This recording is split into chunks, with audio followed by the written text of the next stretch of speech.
immediate suspension of video transmission of the hearing, with proceedings continuing on audio-only basis for the proceeding where the violation occurred, and disqualification, if necessary and narrowly tailored, of the news organization that filed the request in order for electronic media coverage of court proceedings for the hearing in which the violation occurred from providing pool camera operator services in this matter, where the court determines that such a measure is required to ensure compliance with a standing decorum order and to protect the rights of the parties. Counsel will be allowed to provide their input before the court makes any final determination regarding sanctions.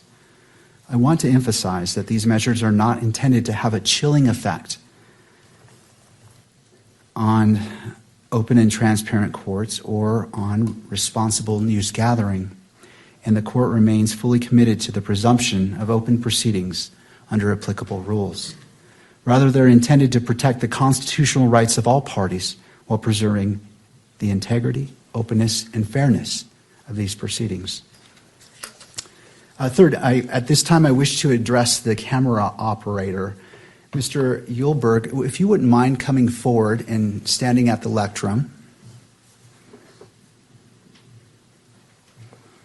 And could you state your name for the record? John Uhlberg. Thank you, Mr. Uhlberg. It's not my intention to cause you any embarrassment or discomfort. I simply want to ensure that the guidelines for today's proceedings are clear. Mr. Uhlberg, during today's hearing, what is your primary role? To provide video coverage of the proceedings for the public. All right. Have you read the December 23rd, 2025 Standing Decorum Order? Yes, sir. Do you understand the guidelines as they relate to your responsibilities today? I do. Do you need any additional time to review the December 23rd, 2025 Standing Decorum Order, or any time to reposition the camera to ensure full compliance with those guidelines? Do I need more time? I'm sorry, was that the question? Do you need more time to review the decorum order? And I'll pause there because that was a compound question. Sorry about that. No, I've read it, I fully understand it, I'm good to go. All right, to the second part, do you need any additional time to reposition the camera to ensure full compliance with those guidelines? No, I think we're in a good position now. All right. Mr. Uhlberg, do you anticipate any difficulties complying with the December 23rd, 2025 Standing Decorum Order? I do not anticipate any problems.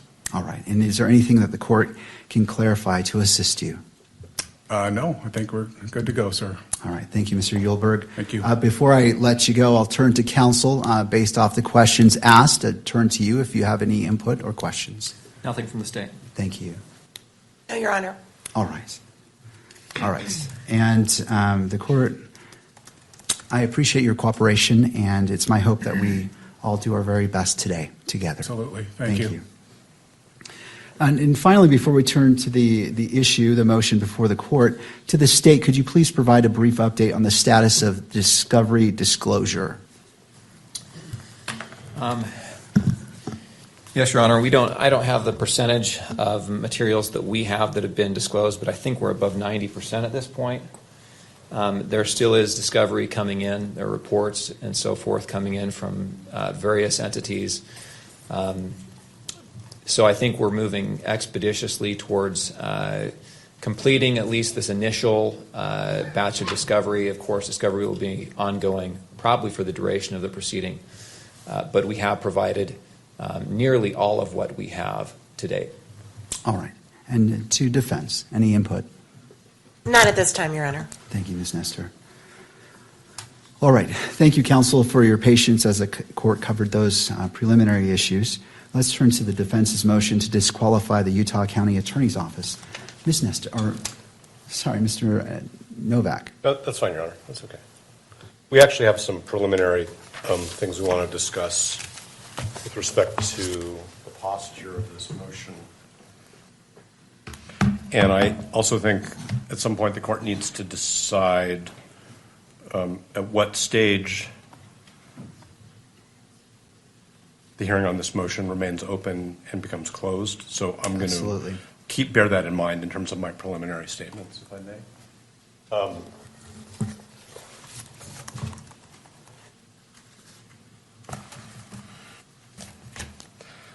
we filed this motion to disqualify,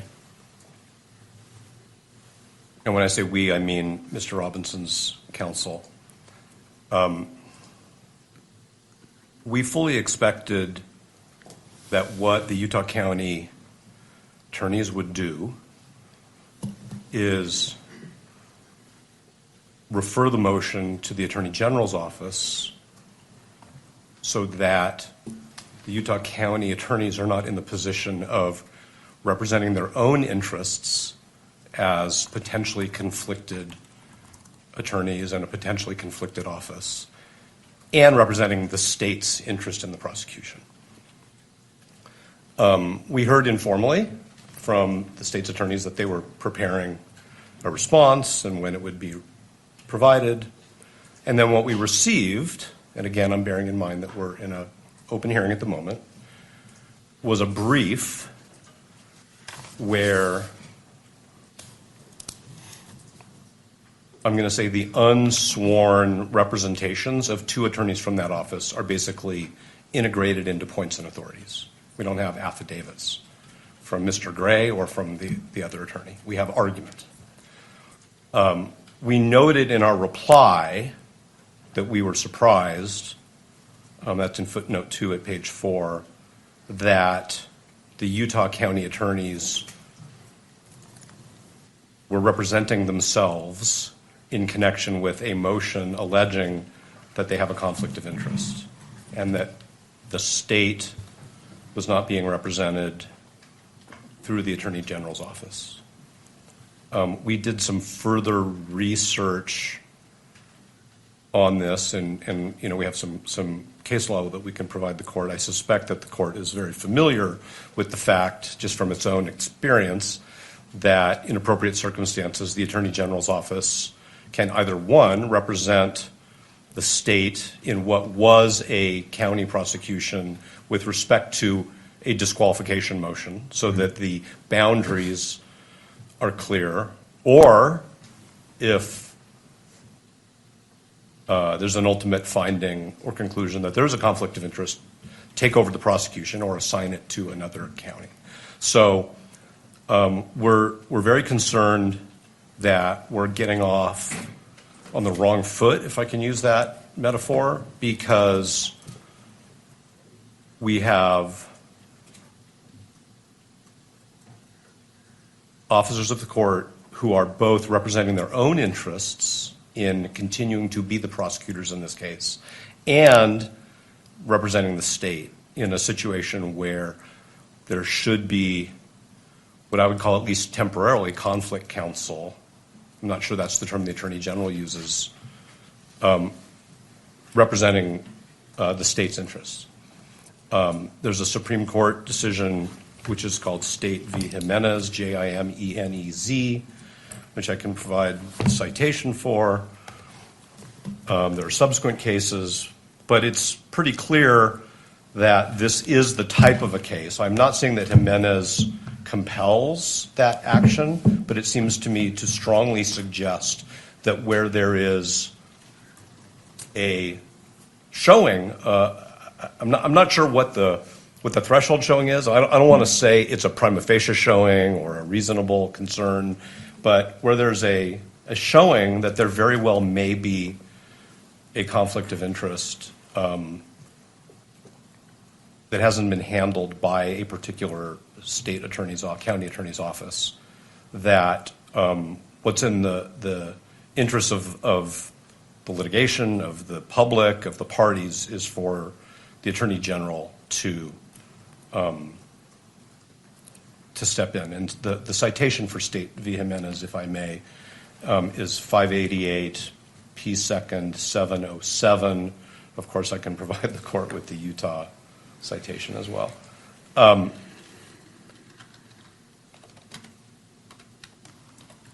This court actually has the authority under that case, State v. Jimenez, to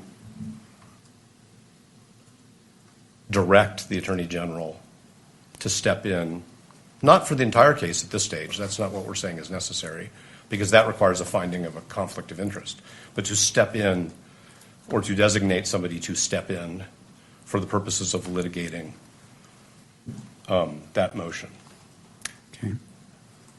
And so we're very concerned that even going forward with an evidentiary hearing where members of the Utah County Attorney's Office are both litigating as representatives of the state in a prosecution and essentially defending their own propriety of proceeding in this prosecution is problematic. As far as being prepared, we're of course prepared to go forward with an evidentiary hearing, but we think that it's improvident, and we think that what the court should do if the Utah County attorneys have not or don't, if given the opportunity, do this on their own, is that the court should designate the Attorney General's office for the purpose of litigating this motion. The court might ask, hypothetically, the question, has the Utah County Attorney's Office conferred with the Attorney General about this particular question? And we are not in the dark because, as Ms. Nestor will tell the court, as an officer of the court, she's spoken with the Attorney General's office and they have not been consulted about this. Okay? So this is a motion to disqualify a county attorney's office based on what we believe is a material, significant conflict of interest that it's clear they haven't even tried to address by way of a screening, which of course is a term of art, because their position is no screening was necessary. We're not even here to discuss whether the way in which a particular attorney was screened off was adequate. Their position, as their own advocates, is we've already decided no screening is necessary. So what we've been told by the Attorney General's office, Ms. Nestor can represent to the court exactly what she was told, but basically that there has not been consultation. And while that is Mr. Gray's prerogative, we think it's wrong, and we think that this court needs to exercise its authority to intervene and say, in this case, for this kind of a motion, the court needs to hear from a representative of the state who does not even appear to have a conflict of interest. So that's our preliminary statement about these issues. And again, I hope I've avoided saying anything that should have been said in a closed hearing. I think I was pretty good about that.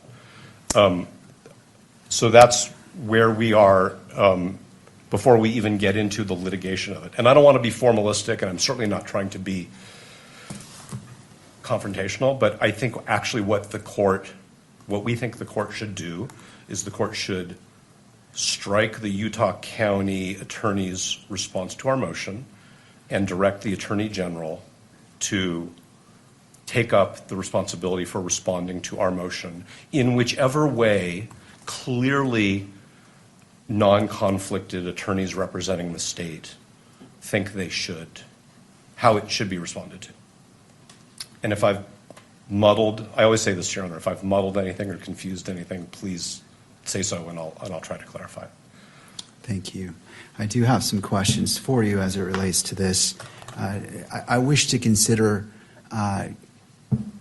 all the authority that you wish to cite to. I mean, obviously you came into this hearing knowing that this is something you're going to present, and this court wants to be efficient with time, but thorough. Yes. And not jumping to conclusions. Can you give me all the authority that you wish for me to consider in considering your request today? Yes, and I think what we could also do, which maybe would be more helpful to the court, is that we could file a short brief on this particular issue, because I will acknowledge that while we were surprised that the brief was filed by the same lawyers who are alleged to have this conflict of interest, it took us a little bit of time to and we wanted to get that filed in time for today's hearing because the court set the hearing. It took us a little bit of time to think through these issues. So there are Utah authorities. There are authorities from other jurisdictions. There are also ABA guidelines on the prosecutorial function, which we think strongly suggest that there should have been what I'll just call a referral to the Attorney General's office for this particular motion. I can stand here and I can give the court case names and numbers and sections from the ABA standards, but it was not our goal to, of course, put the court on the spot and require the court to, like go back into chambers, think about it for, some pressured period of time and come back out and make a decision. So if it would benefit the court for us to file something, and I don't mean in a month, I mean very soon, so that the court has thoughtfully presented points and authorities, we're happy to do that. As far as I know, the only people who've traveled out of town for this hearing are Mr. Burt and myself. So I'm thinking about the convenience of witnesses and the court and counsel. It's important that we do this in a way where the court has the opportunity to make a thoughtful, reasoned decision, as Your Honor always says. So that would be our proposal, is that if the court is open to receiving authorities, that we recess this hearing for, whatever meets the court's schedule, whether it's a week or 2 weeks or a few days, and we can provide the court with something, and we'll come back. But we do think this is a serious issue, because I think the question of who litigates this issue on behalf of the state is in itself wrapped up in this conflict. And we want everybody to get this right. Thank you. Once. My question for you is, knowing this, why didn't you file a motion prior to today's hearing, knowing that the court would be in this position based off of your request to prepare the court, prepare opposing parties, and to be efficient in our use of time? I'm trying to understand. I understand what you're saying, and I understand that things evolve, but I'm trying to understand why that wasn't filed in advance of the hearing to put the court on notice at the very minimum, and just to allow the court to do what the court does. I hear what the court's saying, and I think we can take responsibility for not sufficiently presenting the authorities that we think compel what I've just suggested should happen. We noted in our reply brief that the county attorney should not be representing themselves. And that's probably an inadequate message to the court. But we did file a motion to disqualify. And inherent in a motion to disqualify based on the conflict of interest, we anticipated would be that the state attorneys would seek representation from a clearly non-conflicted, appropriate prosecutorial authority, which, as I've done further research, and Mr. Burt and Ms. Visser and Ms. Nestor and I have all done further research literally up until earlier this morning, we think it's pretty clear that this court has the authority to make that, I'm going to call it a referral. I think it's an order referring it to the Attorney General if the Utah County attorneys choose not to do so. And the additional information, which we did receive today, I'll just tell you that, was that there had not been any communication between the county attorneys and the Attorney General's office concerning this issue. So I'll fall on my sword. If the court thinks I should be sanctioned for not bringing this up sooner, I hear the court. But we are we're juggling many aspects of this case all at the same time, some of which the court is aware of, sure. Some of which the court probably is not aware of. But the court can imagine. No, and I appreciate that. It's not the intent to sanction you. I understand that issues come up, and there's a lot going on. And so the court appreciates your candor and representation today.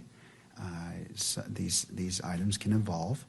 And so the court is not finding fault with you. It's just hoping that as it requires a lot of time and resources for you and for fellow attorneys and for the opposing party and for other parties, We just might want to make sure we make the best use of our time when we're together.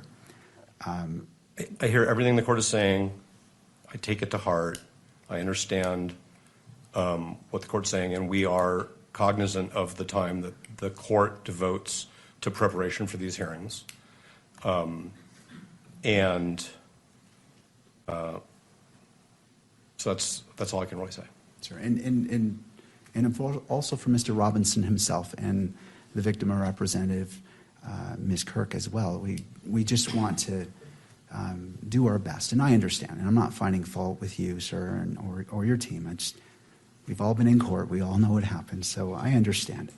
I'll turn to the state. Oh, and I'm sorry. Is there anything further that you wish to represent? No, I could provide the court with more citations, but I'm just wondering if that's really the best way to give the court a list of verbal citations. I think with all consideration for, and we probably have, with all consideration for the fact that the court wants to be thorough and careful, and we do as well. We don't want to shoot from the hip, but I think that we just decided that this was something that we needed to bring to the court's attention in a much more fulsome way once we understood not only the way this was developing, but, frankly, the way the Utah Supreme Court, the ABA guidelines, courts of appeal subsequent to State v. Jimenez, and the information that we received today from the Attorney General's office, which isn't a secret. It's just we had a conversation and we learned that there hadn't been any consultation. If there had been consultation and the Attorney General had said, no, we think you're good to go, then that would be different. And that's what we learned this morning. All right. Well, I'll go ahead and take those authorities right now. If you'd like to list them, court is ready. So the second one would be State v. Robertson, and that is also a Utah case, 886 P. 2nd 85. There's the ABA prosecution standards. I would refer the court to section 3.1.7 and 3.2.5. And those are, I think, the places to start. Is there any Utah rule on point that addresses this issue? So the case of State v. Jimenez, which I referred to, which is the Supreme Court, does actually cite a statute. Okay.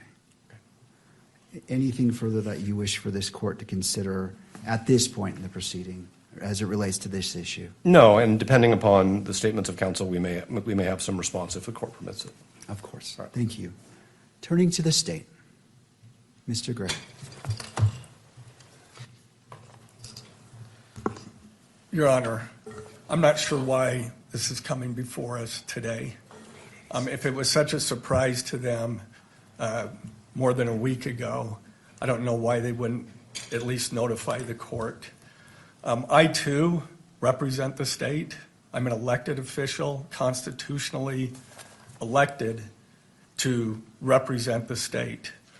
Where does this end? I don't know these cases. I'm very interested to see whether or not they refer to trials. I know that the Utah Attorney General's office, they've done the same thing that we have in Rule 11 motions, where one counsel on the team examines their boss, in fact, on the matter. So I just think this is ambush and another stalling tactic to delay these proceedings. There's no reason that they could not have at least filed the motion and asked for time to brief it.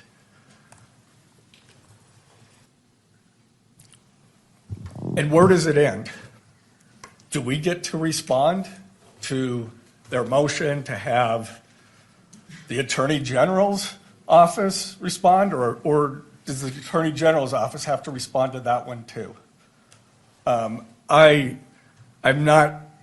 Well, anyway, I've stated my.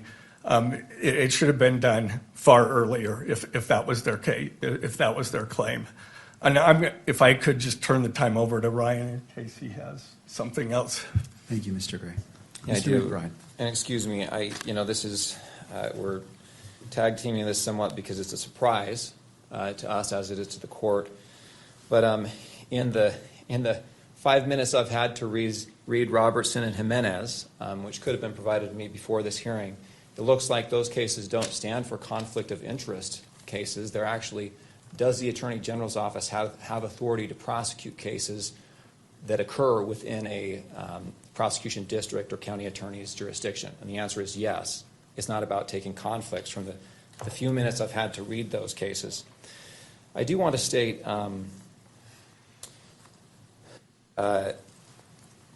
this is, of course, the first time this has been raised to us. The defense has known that we were going to respond to this motion for some time. We requested an extension for our filing deadline back in December. The defense agreed to that extension. Our reply was filed January 5th. The defendant's reply was filed thereafter. And in that reply, the tone of that reply is mentions that they thought that perhaps a special prosecutor would be appointed to handle the conflict case, but in the alternative says we'll be able to, we want to subpoena witnesses to establish the facts that are laid out in the state's opposition motion or memorandum. And that was what we understood was going to happen today. You have a family member of a prosecutor who has been subpoenaed. An affidavit has been supplied to the court. We believe that affidavit is adequate, but it wasn't adequate from the defense perspective, so they subpoenaed that person. Prosecutors have been subpoenaed for today's hearing. We have 2 investigators that have been subpoenaed for today's hearing. And we are ready to go, Your Honor. I think that the motion or the request that the defense has made assumes that a conflict does exist and that there's an inability of the party who has been accused of a conflict to defend themselves. And I just don't think that that's true. If there is a conflict, which is the question that this court is to decide, the case will be referred. Until that conflict has been established, the case is properly in the jurisdiction that has statutory authority over that offense. And until that conflict has been established, the Utah County Attorney's Office has this case and can defend its involvement in this case. If I got just a moment to review my notes and see if there's other points we want to make on this. Of course.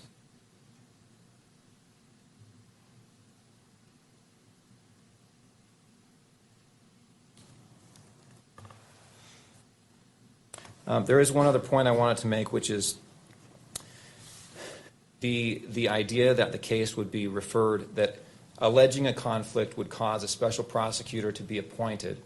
That really assumes that there is a conflict, and until that conflict has been established, there is no duty for the case to be referred to another jurisdiction or another special prosecutor to handle. And it raises some of the issues that have been brought up in some of the case law regarding creating or alleging conflicts. There's a lot of case law that talks about how it can be a tactic to try and remove cases from one prosecutor's authority to find a more lenient prosecutor, find a more favorable prosecuting authority that's not going to seek, for example, in this case, the death penalty. And there's a lot of case law that talks about you can't call opposing counsel as a witness in a case unless they're absolutely necessary. And the reason is because it can be a forum shopping effort. And we're concerned with that same kind of motivation or tactic that could be used in this case or other cases like it. Anytime you, as opposing counsel, you don't like the offer you're getting, the way the prosecution is being handled, you allege a conflict of interest, and all of a sudden the county attorney's office has to spend $10,000 to hire a special prosecutor just to handle that one issue, regardless of whether or not it's supported or whether or not a conflict exists. That's a concern we have. Your Honor, we're ready to go forward today. We think the evidence that will be presented today will illuminate the issues adequate that Your Honor can make a decision about whether or not a conflict exists, and we don't need to delay this proceeding any further. We're confident the court will see the facts as they are and be able to make that determination. Mr. McBride, so the motion has been made by defense to continue this hearing to allow the filing of a motion addressing more fully this issue. And to that request, what is the state's reply? We object to that motion to continue or to strike. We ask the court to go forward today. We think the motion is untimely. The prosecution has subpoenaed witnesses, and every delay that happens, the witnesses that we have now family members of the prosecution being subpoenaed. These people are ready to move forward and get this out of the way. The longer we delay this, the more anxiety that this procedure has. All right. Thank you, Mr. McBride. To defense, any response? Yes, John, thank you. First, I want to say this is not about seeking a lenient prosecutor. This is not about tactics at all. And it was actually the county attorney's office who informed us back in October that there was a family member of a prosecutor who was present at Utah Valley University at the Charlie Kirk rally and experienced and witnessed certain things. We didn't make this up out of whole cloth. We didn't grab onto some piece of discovery and say, a wedge, a tactic.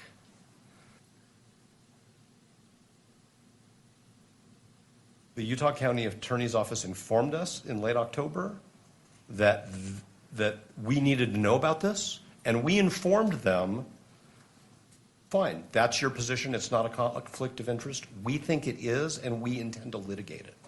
So it's not a tactic, it's not something that we've made up out of whole cloth because, like I said, we found a needle in a haystack. It's something that they properly brought to our attention, but we firmly believe that the law supports the conclusion that that particular prosecutor should have been screened off. There's good case law on screening, which we did fully cite in our briefs in a timely way, and there was no effort to screen off that prosecutor, and that has now created a problem for the whole office. That is not made up out of whole cloth, and like I said, it's not about tactics or lenience or delay. This isn't delaying anything, at least on our part. The other thing that I want to point out is to say that until this court decides there's a conflict of interest, somebody else shouldn't be handling this issue is circular.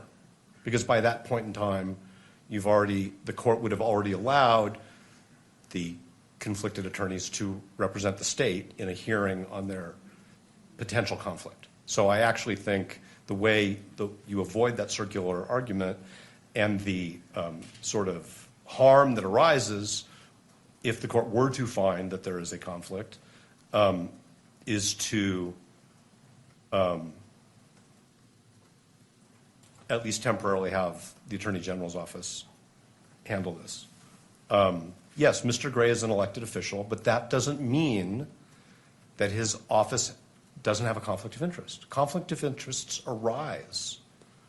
A prosecutor decides to become a judicial officer. That's actually where most of the case law comes from. A prosecutor decides to become a judicial officer. That's actually where most of the case law comes from, as Your Honor knows. A defense attorney changes careers and becomes a prosecutor. There has to be a screening. The case law is very clear that the screening has to be adequate. There's been no screening here because Mr. Gray decided we don't think there's a conflict of interest. And what we're saying is it's not a needle in a haystack. It's not a tactic. It's not a fiction. It's not a thin reed. The evidence that the court has suggests, number one, that there's a very good possibility that as a legal matter there's a conflict of interest. That's why we need to have an evidentiary hearing, because the court doesn't have all the facts. And number two, that the Utah County Attorney's Office, because they decided early on, without consulting with anybody, that they didn't have a conflict of interest, didn't put any screening mechanisms in place.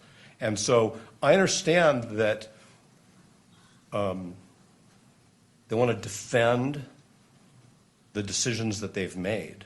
But the question is, shouldn't the state be represented by somebody else in the course of this court resolving whether those decisions were right?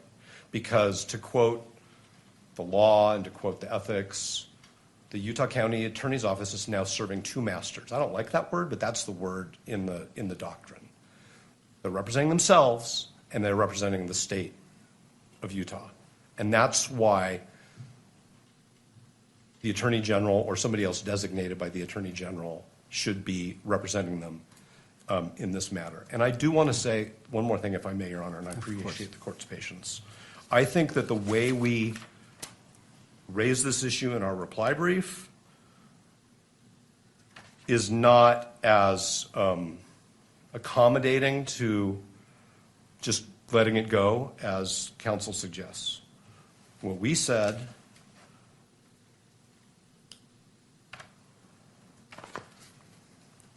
is we asked the question is whether it is even appropriate for the UCAO to litigate this issue on its own behalf. While the UCAO may have provided this court with the information that it has deemed relevant to this issue, the scope of the disclosures and litigation of this motion should have been assigned to another state agency, such as the Attorney General. We didn't suggest that this court should appoint a special prosecutor for all purposes, or that the filing of this motion means that the Utah County Attorney's Office is automatically disqualified from the litigation. That's the point of the motion, is whether they had a conflict of interest, and if they did, whether they handled it. And it's our position, correctly, and it's our position that the answer is yes and no. So I understand there are witnesses here, people are ready to go. We think that the court should either accept briefing or agree with us that the referral is appropriate. And I want to cite, if I may, the citation by the Supreme Court in Jimenez. So this is 588 P. 2nd. It's 707, but this is at 708. This is the statute quoted by the Supreme Court. If at any time after investigation by and a finding and a recommendation from the district judge involved that the county attorney in any county is unable to satisfactorily and adequately perform his duties in prosecuting a criminal case without additional legal assistance, the Attorney General shall provide such assistance. That's very broad. What that means in this case is it's inappropriate for the Utah County Attorney's Office to represent itself when it is also representing the state. And that for this motion, this court has the discretion, we would say, respectfully the obligation, to designate the Attorney General to represent the state, the people of the state of Utah, in this motion. And depending upon how the court rules on the motion, then we have to see what happens next. So is it your position that the court has discretion to make that decision? I think that the court has the discretion to say to the Utah County attorneys, you shouldn't be representing yourself in this case at this stage as to this motion only. Continue to do what you do while this motion is pending, and we will resolve this motion. I am not suggesting that they should stop the work that Mr. McBride talked about preparing discovery, having their agents interview witnesses. We want to get this motion resolved in a timely way. It is not a stalling tactic. But I'm not saying, let me be very careful because I don't want to misinterpret the court's question. I'm not saying that whatever this court decides is the right decision because the court has discretion. We believe that the law requires that the county attorney's office be represented by somebody else for this motion. What I'm saying is the legislature gave the court the authority to compel that when the state attorney and the attorney general haven't done anything about that yet. I'm not saying that the court, I mean, I don't know what the standard of review on appeal would be, so I'm not just saying it's an abuse of discretion standard. What I'm saying is the legislature gave this court the authority to direct, refer to the Attorney General representation in a criminal case where there's a showing of a potential conflict of interest. And I've been a criminal litigator, although on this side for a long time, so I understand what counsel's talking about is sometimes defendants come up with questionable grounds and move to disqualify. And I don't think that that's a finding that the court can make in this case. It was actually, as I said before, the Utah County attorneys who were concerned about this enough that they brought it to our attention. We have profound disagreements about the significance of the conflict and the way it was handled. Okay? Right. And otherwise, I think I would be repeating myself if I said anything more without answering a direct question. All right. I just have a brief question. Do you have your witnesses here today? All the witnesses are here. We have no problem as a pragmatic issue going forward. Our witnesses are the subpoenas that we served, which were filed with the court. Okay. So to be clear, I don't think the court is inferring this. We're not unable to proceed if that was the court's conclusion. We are prepared, and the witnesses are here. I'm just saying we think that it would be improvident and it could result in errors of law, and it could result in problems down the road. Thank you. Do you need any additional time in regards to your argument to continue this hearing based off the citations you've provided, the authorities you've provided the court? 1 second.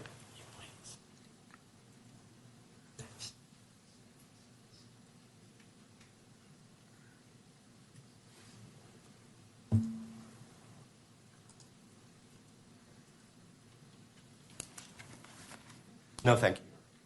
All right, thank you. What this court intends to do is, this is an important issue, and I realize the totality of what's been presented.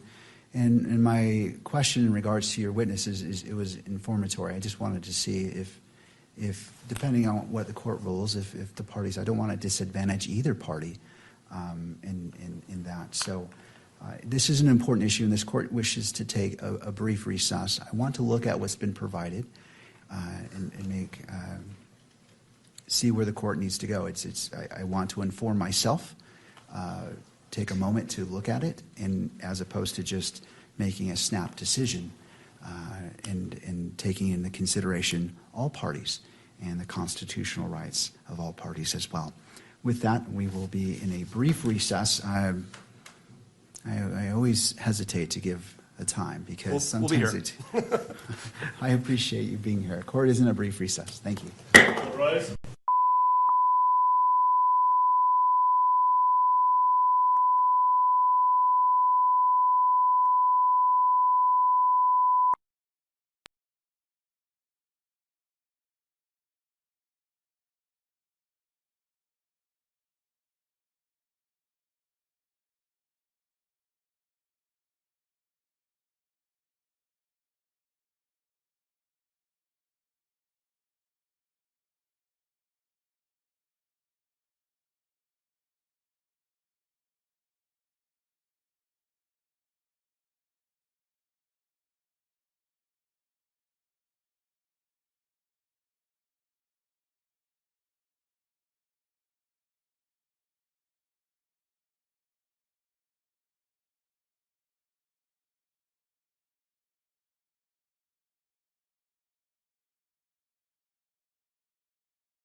pending Turning Point at UVU on the day Charlie Kirk was shot and killed. The family member texted the prosecutor almost contemporaneously. I can't speak today. Contemporaneously.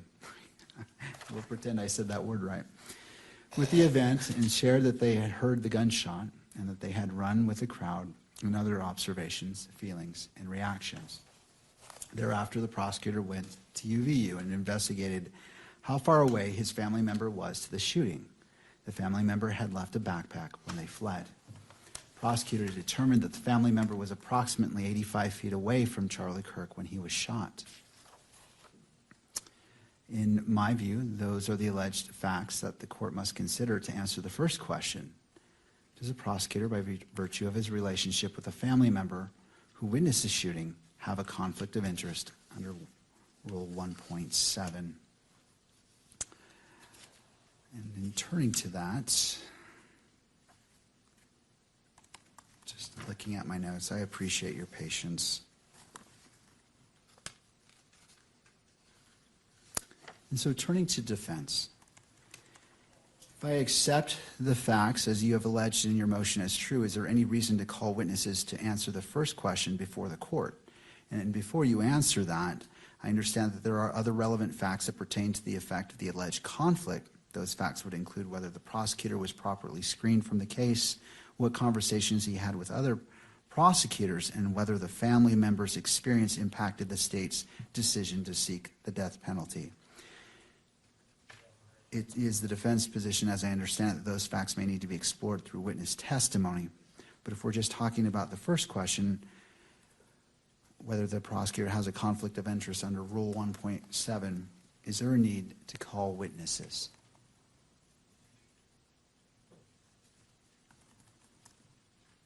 Yes, Your Honor. I understand that the court is trying to get to the threshold question that we have put before it with respect to who should be representing the Utah County Attorney's Office in this motion.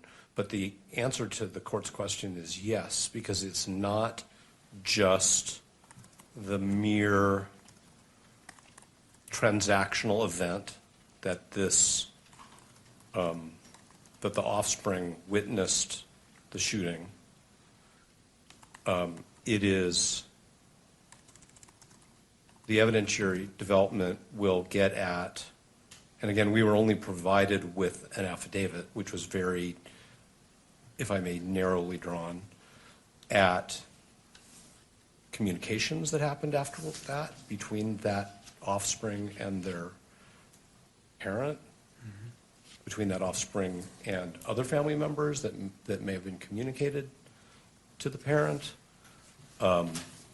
communications between the parent and other people in the office, the impact. Okay, so now I'm going to just say, if I had found out that my child was at an incident where somebody was shot and killed, I would have an incredibly strong emotional reaction, even if they were safe. Okay, so give me a second, okay? There was a horrible shooting incident at Brown University a few weeks ago. And I have a child who lives within 20 miles of there who was in Providence that day. And everybody in our family was really freaked out until we knew that they were safe. And then even when we knew they were safe, the question was, what did you see? Did it affect you? Turned out everybody's fine. But it's not just, oh, I was there, right? And my family member didn't witness a shooting. Wasn't in a crowd with 3,000 people who all had to run and take cover in case there were more shots fired, in case there were some other harm that occurred, okay? So it's not just the fact that this person was 85 feet away from Mr. Kirk. It's that begins to, that scratches the surface, if I may, of the totality of the circumstances, which we think created a conflict of interest. So the answer is yes, and that's why both the parent and the offspring are here and are under subpoena and agreed to be here and agreed to testify. Obviously, it's the court's proceeding, but nobody's moved to quash, and I think it's obvious that that's because we need further factual development. And our reply brief, if it did anything, it communicated to the court the case law which shows that this is a fact-intensive inquiry and that affidavits are required. And here we don't have affidavits from the parent or from Mr. Gray. We have argument in a brief. But we also believe that testimony from the offspring is necessary, and they're here, and they agreed to be here. And they agreed that Ms. Visser could sign an acknowledgement of service of a subpoena. So the very, very long answer to the court's question is yes, definitely. We need to have an evidentiary hearing. But isn't the defense required to make the threshold showing from the facts that you're asserting? Isn't that where we begin? Not necessarily the state's response, but don't you have a responsibility to show that you've made a threshold showing of what you're asserting would rise to what you're asserting in your motion? So the state, so the Utah County attorneys informed us that this offspring was present in a crowd, was caught up in the ensuing chaos, heard a shot fired, had to leave their belongings behind, witnessed the trauma of other people. We can't really get beyond that without fact development. And if what the court is saying, hypothetically, is I want you to go sit down and interview people, that's one thing. But if the court's saying that we somehow should have more information than the county has given us, we can't do that without evidentiary development. Okay? We have questions about whether there were more non-recorded communications that we haven't been told about. I think we have a good faith, and the court could imagine that a family would talk about such an incident, and it wouldn't just be the text messages that the court has in the exhibit. And I don't purport to say anybody should run their family the way my family operates. I'm just talking about what I think would be natural, which is families talk about these things because we want to take care of our kids, and we want to make sure they're okay. And then we need to make sure that our responsibilities to the public and to justice aren't impacted by our personal experiences. And I think that we can only get at that, Your Honor, through evidentiary development. All right. And that's why, and I think that the state would agree with that, because that's why they provided the court with some affidavits and some fact in the course of argument.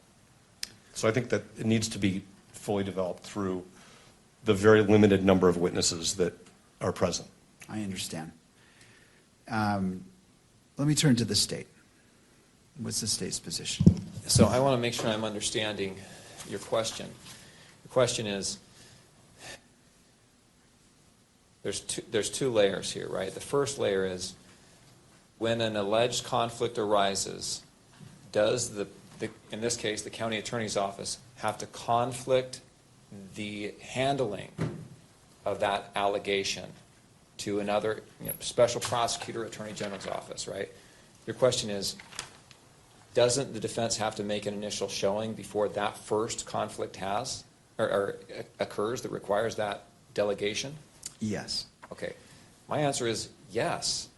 I mean, otherwise we have to have a hearing to determine if another entity has to handle the substantive issue, and then you have to have another hearing to determine if there actually is a conflict.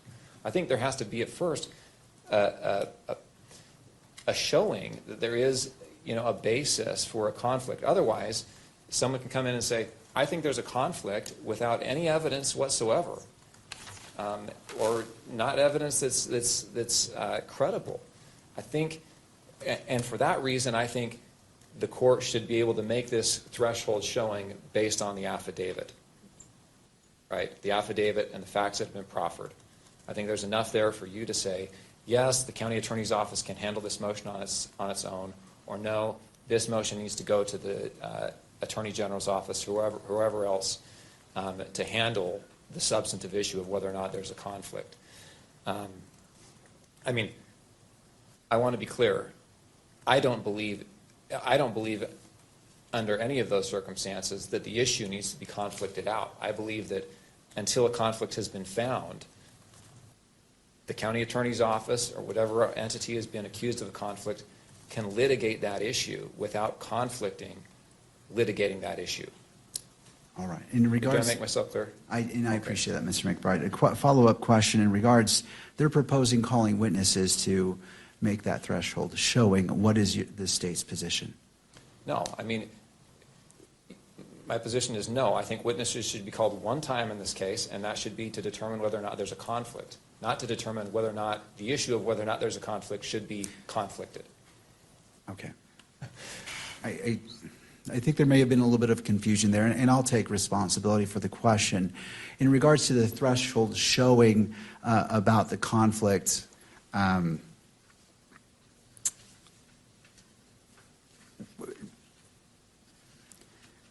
so the threshold showing of a conflict of interest under Rule 1.7. So the AG's it seems to follow after in time to see if there's a conflict initially. So in regards to establishing that, defense, and I don't wish to speak for you, but my understanding is you wish to call witnesses to put that evidence on. Then I misunderstood the court's question. I don't think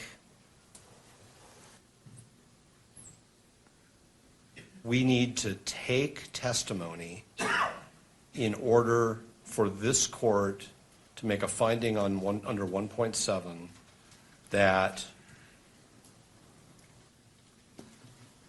conflict-free counsel should represent the state in this motion. I am not suggesting, and I didn't mean to, that there should be 2 hearings. That's not what, so if I misunderstood the court's question, I thought the court was saying, do we even need an evidentiary hearing on your motion to disqualify? Isn't it enough for the court to just read the papers? But that was not, was that your question? Well, and I'll take full responsibility on my question. That was really the push on it, because my understanding is that determination needs to be made based off what you told us in the beginning, that a showing of a conflict of interest, there has to be a very good possibility of a conflict, or showing of a conflict is the very first step before we go down the further road of addressing the AG's office. And so I was alluding to, based off that, does that require an evidentiary hearing from your perspective? I don't think that it requires an evidentiary hearing, but I don't want to predict or make assumptions about the court's view. I believe that the Utah County Attorney's disclosure to us on October 20th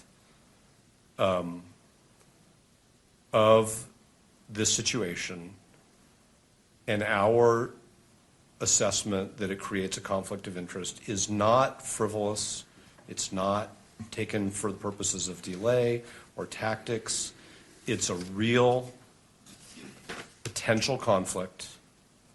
I don't know what the threshold showing is that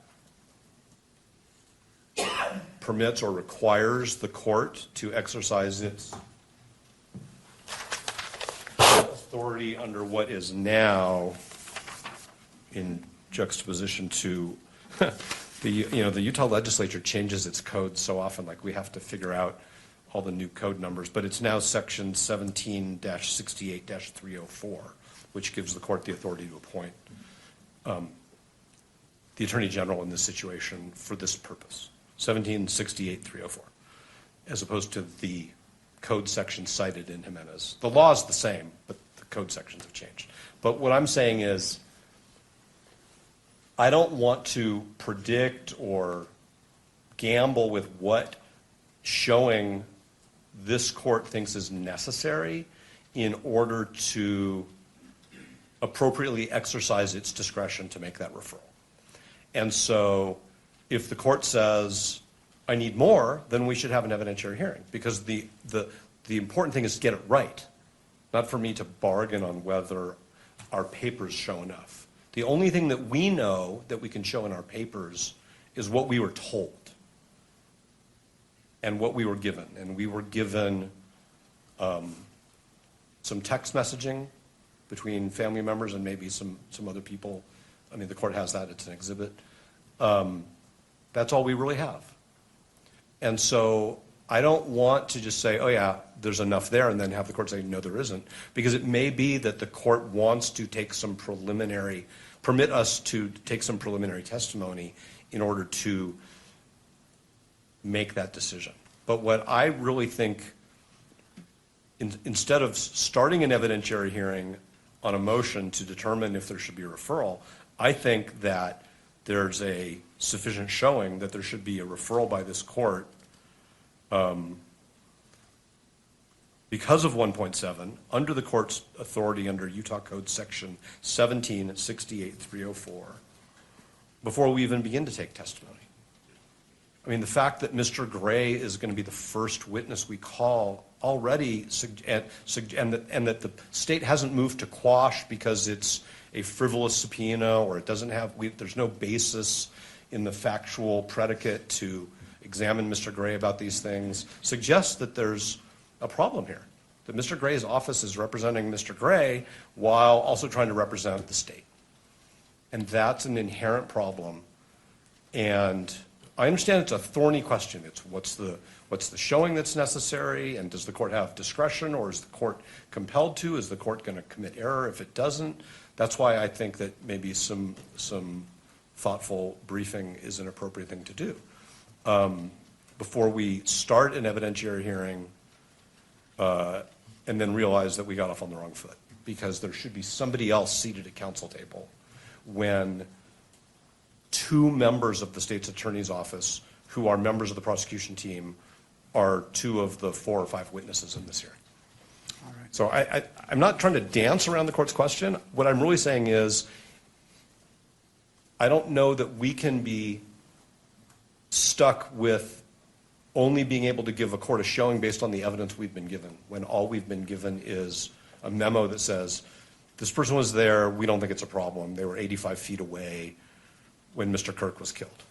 And so, and I appreciate what you're saying, counsel, but what I'm trying to determine is, in your regard, in your understanding, I want to address this, the sufficiency of the showing. Is it your request for an evidentiary hearing for you to present to the court enough evidence for the court to make that determination, or something else?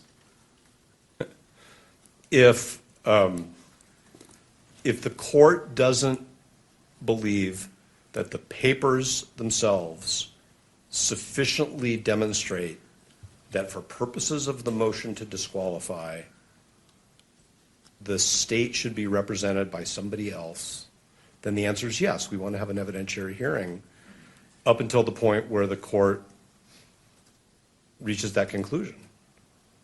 Because that would be the only way for us to satisfy whatever showing the court deems necessary. So I'm not going to waive an evidentiary hearing if the court's saying, well, I don't think you have enough evidence here. Obviously, the answer is yes. What I'm really just saying is I think that based on the papers, the court can say, yeah, this is a significant problem in a serious case that has really, really serious consequences for Mr. Robinson, for the people of the state of Utah, for the victim's family, and we should do this carefully and correctly. And I think the way to do that is to have the Attorney General of Utah designate somebody in their office to represent the county for this limited purpose until the court determines the scope of the conflict. We think the conflict requires disqualification from the case, but ultimately, obviously, that's going to be a judicial determination. All right. Anything further from the state before the court makes its ruling on this issue? I just want to clarify, you're talking about the need for an evidentiary hearing in order to determine whether or not the county attorney's office can handle the motion to disqualify? No, I'm determining just an initial showing of a conflict that exists here. Like Well, for what purpose? To disqualify the office, or to have the Attorney General's office step in and handle the disqualification motion? To disqualify the office. Can I take a crack at it? If you wouldn't mind, Mr. Gray, just stepping to the lectern, just so the record picks you up. Sometimes these microphones are a little long. If I could take a crack at it. Basically, I think what you're saying is kind of like a Frank's hearing where you have to allege sufficient facts so that based on those facts, if the court takes that as true, then you would need whether or not there would be a legal basis to conflict it out or find a conflict, right? And so if they don't make that showing, then the court can rule straightway. But if they do make that showing, if what's alleged is true, then we go to an evidentiary hearing. Is that? Mostly, it's the initial showing of a conflict. And what happens after that will be determined because they're bringing this up for the first time today. Basically like a prima facie showing initially, is that what you're saying? Essentially. Yeah. Okay. I think that's, yeah, I'll let you. Now, I appreciate your clarification. Mr. McBride. Nothing else. All right. It's the court's, and I've read the briefing by all parties and listened to the argument today, and I don't believe a sufficient showing has been made for the court just relying upon the briefing itself. And so I can't make that finding based off, well, I would find that that threshold showing hasn't been met based off the briefing. And turning to Mr. Novak, based off that finding of the court, what is your position?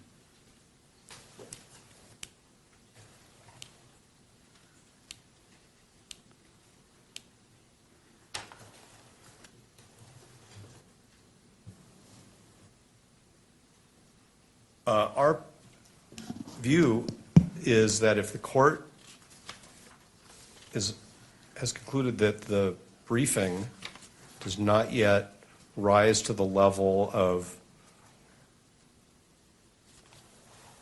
proof that the court should at this time make a referral, then the court should begin to take evidence.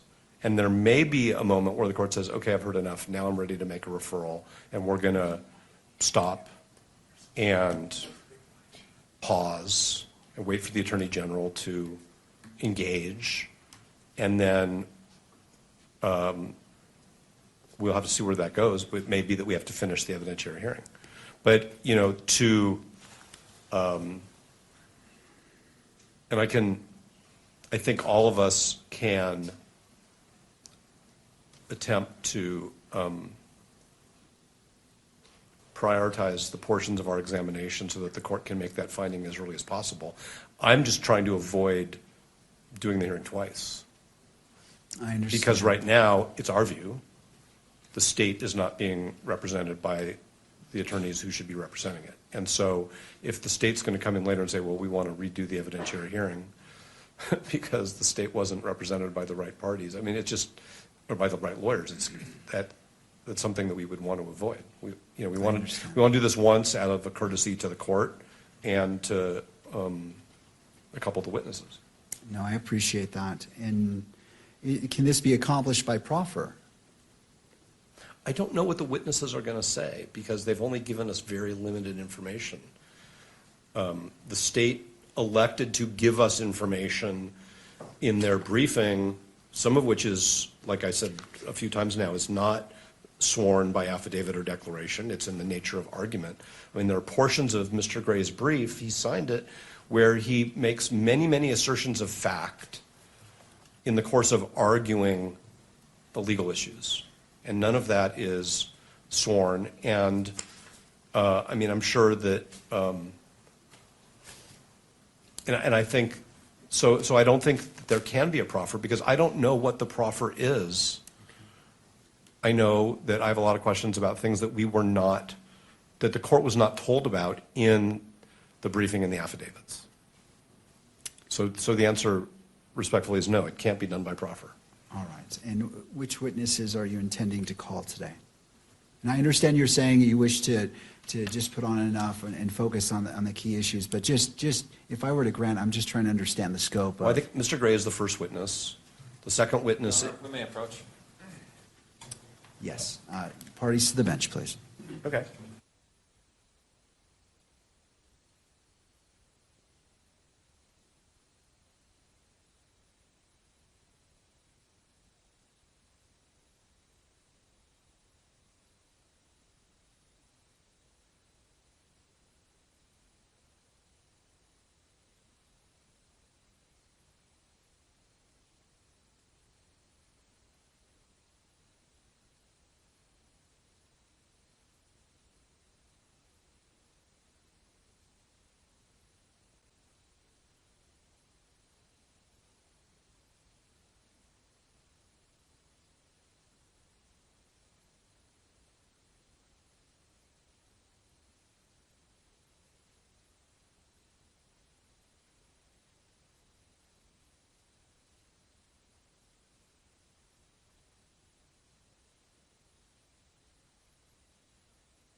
Thank you, counsel.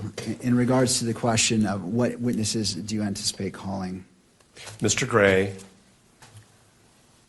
I'm going to get his title wrong, but Mr. Christensen is an investigator with the county attorney's office. The prosecutor, who we believe is conflicted off, and their offspring. Okay. All right. Any input from the state at this point? All right. I'm assuming the next portion that we need to address is your motion in regards to the hearing itself, the evidentiary hearing, whether it's closed or open. Correct? Is the court looking over my shoulder at No, I'm media looking counsel? at no, you. Okay. Sorry, there is someone behind you, but I was trying to look at you. That monitor's in the way, but I appreciate the clarification. When the county attorneys informed us of this factual issue, and we told them that we thought that there was a disqualifying conflict, we had an agreement that we would file our motion privately, I think is the correct term, Sure. so that certain identities were protected. And that was at their request, and we've continued to accommodate that, and we have no problem with that. So we are not pushing for this hearing to be closed, but we totally understand why it's appropriate to do so. And it is, and Mr. McBride has verbalized this very well in conversations among counsel, the record is going to be very, very muddy if we can't have examinations that use names and identities. It's just going to be super, super awkward. And so that's why we are fine with the hearing being closed, which I think it's fair to say we view as an appropriate deference to the requests of the county attorneys. All right. To the state. Given the extreme publicity and the issues that surround this case, we would ask that this portion of the hearing be closed. We've had communications with counsel for the media. We believe that they agree to that after taking a balancing test of the public's right to know and the right to an open proceeding and the privacy interests at issue. All right. One of my concerns that I have, and is there any other parties weighing in? I think there may be, Your Honor, both by Your Honor. WebEx and here in person. All right. Well, Your Honor, this is Jeff Hunt. Can you hear me? I sure can, Mr. Hunt. Thank you. Your Honor, thank you for the accommodation and courtesy to allow us to appear remotely. With me is my colleague, David Ryman. We represent the Deseret News, KSL, KUTV, and other news media. We would like to speak briefly to the closure issue, if that's okay. All right. I'll hear from you. We did meet and confer with counsel for the state and counsel for the defendant concerning closure. And counsel has explained that they believe it would be impossible to conduct this hearing or even portions of it in open court without causing prejudice to the privacy and personal safety interests of the family member witness involved. They've told us they believe it would not be feasible or practicable to approach this on a witness-by-witness basis or an issue-by-issue basis because they believe the names of the prosecutor and the family member would be used throughout the examination of witnesses. So we have no reason to doubt the statements and representations of counsel, and in reliance on those would not be objecting to closure of the evidentiary hearing on the disqualification and the referral issues unless the court has a different view and believes that we could parse this on a witness-by-witness or an issue-by-issue basis. That said, Your Honor, we understand that counsel for the state and the defendant have agreed to review a transcript of any evidentiary hearing and make limited and appropriate redactions so that a public version of the transcript could be released. And with that, there are just a couple other brief points I'd like to make. First, we think that this should be the rare exception to conducting these proceedings in open court. There's a strong constitutional presumption of open and public court proceedings, and of course, enormous public interest in this particular case. That openness and transparency is an institutional value that serves this court, the participants, and the public well. The facts and circumstances of this particular motion, given the fact that it concerns a family relationship of the prosecutor, makes it a very extraordinary and unique situation that we feel, given the representations made, can justify the closure. Although we do believe in most cases, just the fact that a motion implicates a witness will not be grounds for closure. Second, we just wanted to get on the record that we believe that release of a transcript is not an adequate substitute for the ability of the public and the press to attend and view the proceedings themselves. For this particular evidentiary hearing, that may be the only practical mechanism for the public to obtain some information about the case. But again, we would expect this would be the exception and not become a regular practice. And finally, Your Honor, it's our position that any oral argument on the disqualification motion or the referral motion should be conducted in a public hearing. As this hearing itself has shown, a lot can be done and argued without disclosing the names of family members or the witness at issue and jeopardizing those interests. Counsel can refrain from identifying the prosecutor or family member to protect the asserted privacy interests. And we have experienced counsel. They could be mindful of that issue during oral argument, and it's not unduly burdensome for them to take those steps, and any burden would be greatly outweighed by the public interest in learning more about the motion and having at least an open argument. So we do believe that the argument, and I understand the argument will be made at a later date, not today, but that should be done in open court. That's all I have, Your Honor. Thank you, Mr. Hunt. Anything further from the parties? Your Honor, as to the oral argument, it is our request that it be closed, and the reason why is that we're not perfect. Names slip. It's happened in trials. It's happened in arguments before, and I'm concerned at the risk that could have if one of the parties, one of the attorneys, were to slip and identify those who ought to be protected. With that said, a fallback position could be not live streaming the event and requiring any redaction should an inadvertent mention of a name be made. Thank you.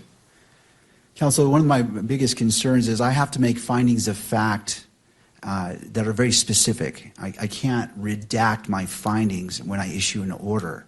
And I will have to cite to the relevant facts. And quite honestly, the name of the prosecutor is a relevant fact. I can't simply glaze over that and make an assertion. It's important because it relates to various factors that you may address, and which has been brought up in briefing.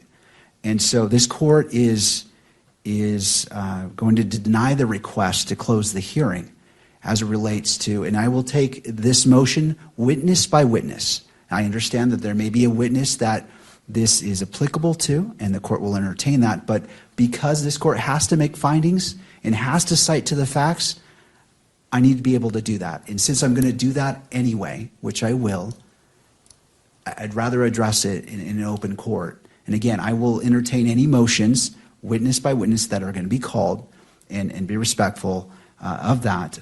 But going to Mr. McBride's point, you both have that duty. It's in regards to how you present, and if you're talking about a name that needs to be protected, that's on you, on how you speak. I can't. It seems inappropriate to create a safeguard to prevent you from making a mistake on accidentally saying a name. That I don't believe that would be a proper reason to close the hearing just for that. And I understand the pressure, counsel. I know it's difficult, but I cannot accept that as a reason to close the entire proceedings for the evidentiary hearing portion. But again, as the witnesses are called, I will entertain the motion whether to close the hearing per witness, and we will address it as we go. Mr. Novak. Yes, sir. Yes, Your Honor. With that, how would we like to proceed? Well, first, is there any clarification needed on this court's ruling as we're proceeding into the evidentiary hearing? I just want to clarify. Are you going to entertain motions to close at the outset of every witness? Is that what I understand? If the motion is made, yes. Okay, thank you. May we have a moment? Yes.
Oh, looks like I'm off. Would it be easier just to go into a brief recess? I don't want to make you feel rushed. You have obviously important conversations. So it's the court's intent to enter a brief recess to allow the parties sufficient time to discuss whatever you need to discuss. No, I think I'm comfortable moving forward, making a proffer right now, and asking you to reconsider that motion. And the reason is because courts, the Supreme Court of Utah, appellate courts, refer to witnesses by their initials all the time. In our pleadings, we often refer to witnesses by their initials. In Supreme Court of the United States opinions, witnesses are referred to by their initials, and that's because there's a privacy interest. In this case, I don't think a privacy interest could be greater. This case has polarized the nation in many ways, and there have been death threats made against other witnesses. There have been death threats made. My understanding is there's been threats against counsel. Our office has received threats. Doxing is a real thing. Finding people online, harassing them online. With the technology that we have now, it's not that hard to find out just about every detail about a person through internet searches, paid subscriptions to programs that do background checks. And we are extremely concerned that we will have a person that does not need to be subject to death threats, to harassment, to doxing, to all of those things that can be avoided. We're very concerned that that will happen, and happen to this person for no other reason than this person's father is a prosecutor on the case. Your Honor, I think that there's a way around this, that we can avoid those threats to her, those risks to her, and I think it's by referring to substitute names like we have in the public pleading. So, Your Honor, I would just really ask you to please reconsider your opinion. There's a stipulation from the media to shut this portion of the hearing. There's a stipulation from the defense. I think the court, in its ruling, can refer to the prosecutor as the prosecutor. I think it can refer to the child as adult child. I think that would be adequate. I think in a sealed record, there can be references to names. That would be my request, Your Honor. I can't ask more adamantly than I am now, Your Honor. To defense. We take no issue with anything that counsel has said. That's why we completely deferred to the state attorney's, the county attorney's initial request that all of the briefing, as much as possible, be under seal and then redacted. Thank you. One of the points that when I was considering this as a potential issue is that both parties filed a public version of your motions, and you used a mechanism to convey that same information. And I understand that that makes it tricky, but it was the choice of the parties to do that, to publish those public versions. And the court is fine in regards to particular witnesses referring to those terms that were used in the motions, but this court does not agree that the entirety of the evidentiary hearing needs to be closed. And it is a very broad approach to a narrow issue. And I understand and I respect the concerns made by Mr. McBride, and I understand that, and the court is willing to go witness by witness. If you feel that a particular witness, that needs to be closed, the court will entertain that. I understand the issues of safety, and the court feels the urgency and the importance of that has been stated, but this court cannot find that the closure of the entirety of the evidentiary hearing is proper, given the motions that have been filed publicly online. And I have to leave it to counsel in deciding how you present the evidence, how you state the names. I'm willing to abide by the format used in those public motions, but this court denies the request to close the evidentiary hearing. And again, we'll take witness by witness a motion if that particular witness needs closure that particular witness's examination needs to be closed.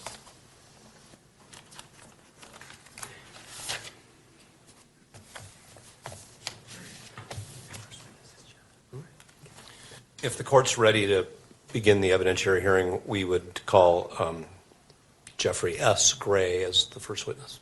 All right. Or if the court wants to take a little break, we can do that too. The courts can move forward. If parties need a break, I'm happy to give a break. I know we're switching gears here. Yeah, go ahead. In fact, let's go ahead and take a brief break. We need to relocate our court reporter, so this is a natural spot to take a break. Can we have 1 moment of sidebar? Absolutely.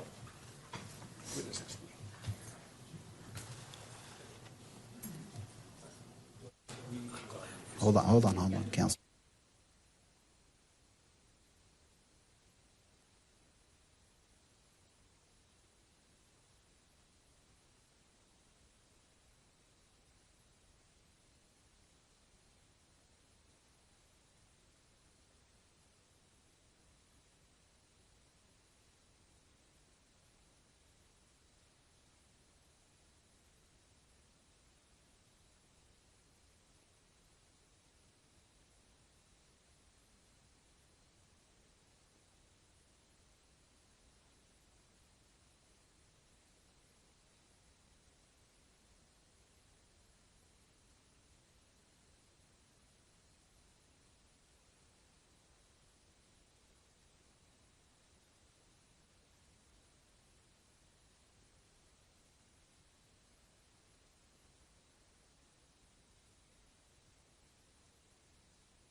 right, court is back in session. Counsel? I believe the exclusionary rule is being invoked. Yes, Your Honor, we'd ask the court to exclude all witnesses during the testimony of other witnesses. All right, and to the state, any input? We agree. Okay. And at this time, would it be convenient to just take a brief recess? Yes, please. All right, it's 3:20. How about we come back at 3:30 and resume on the record? Sounds good. All right, court is in recess.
to articulate what this first clip shows? You know, I think the clip shows that the camera is zooming in the first clip on Mr. Robinson's lips as he is trying to communicate with me sitting next to him.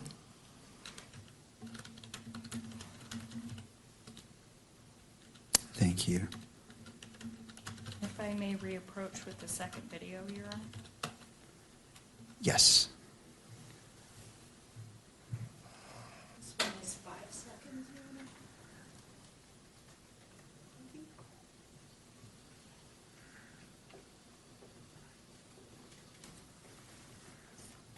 It looks like, okay.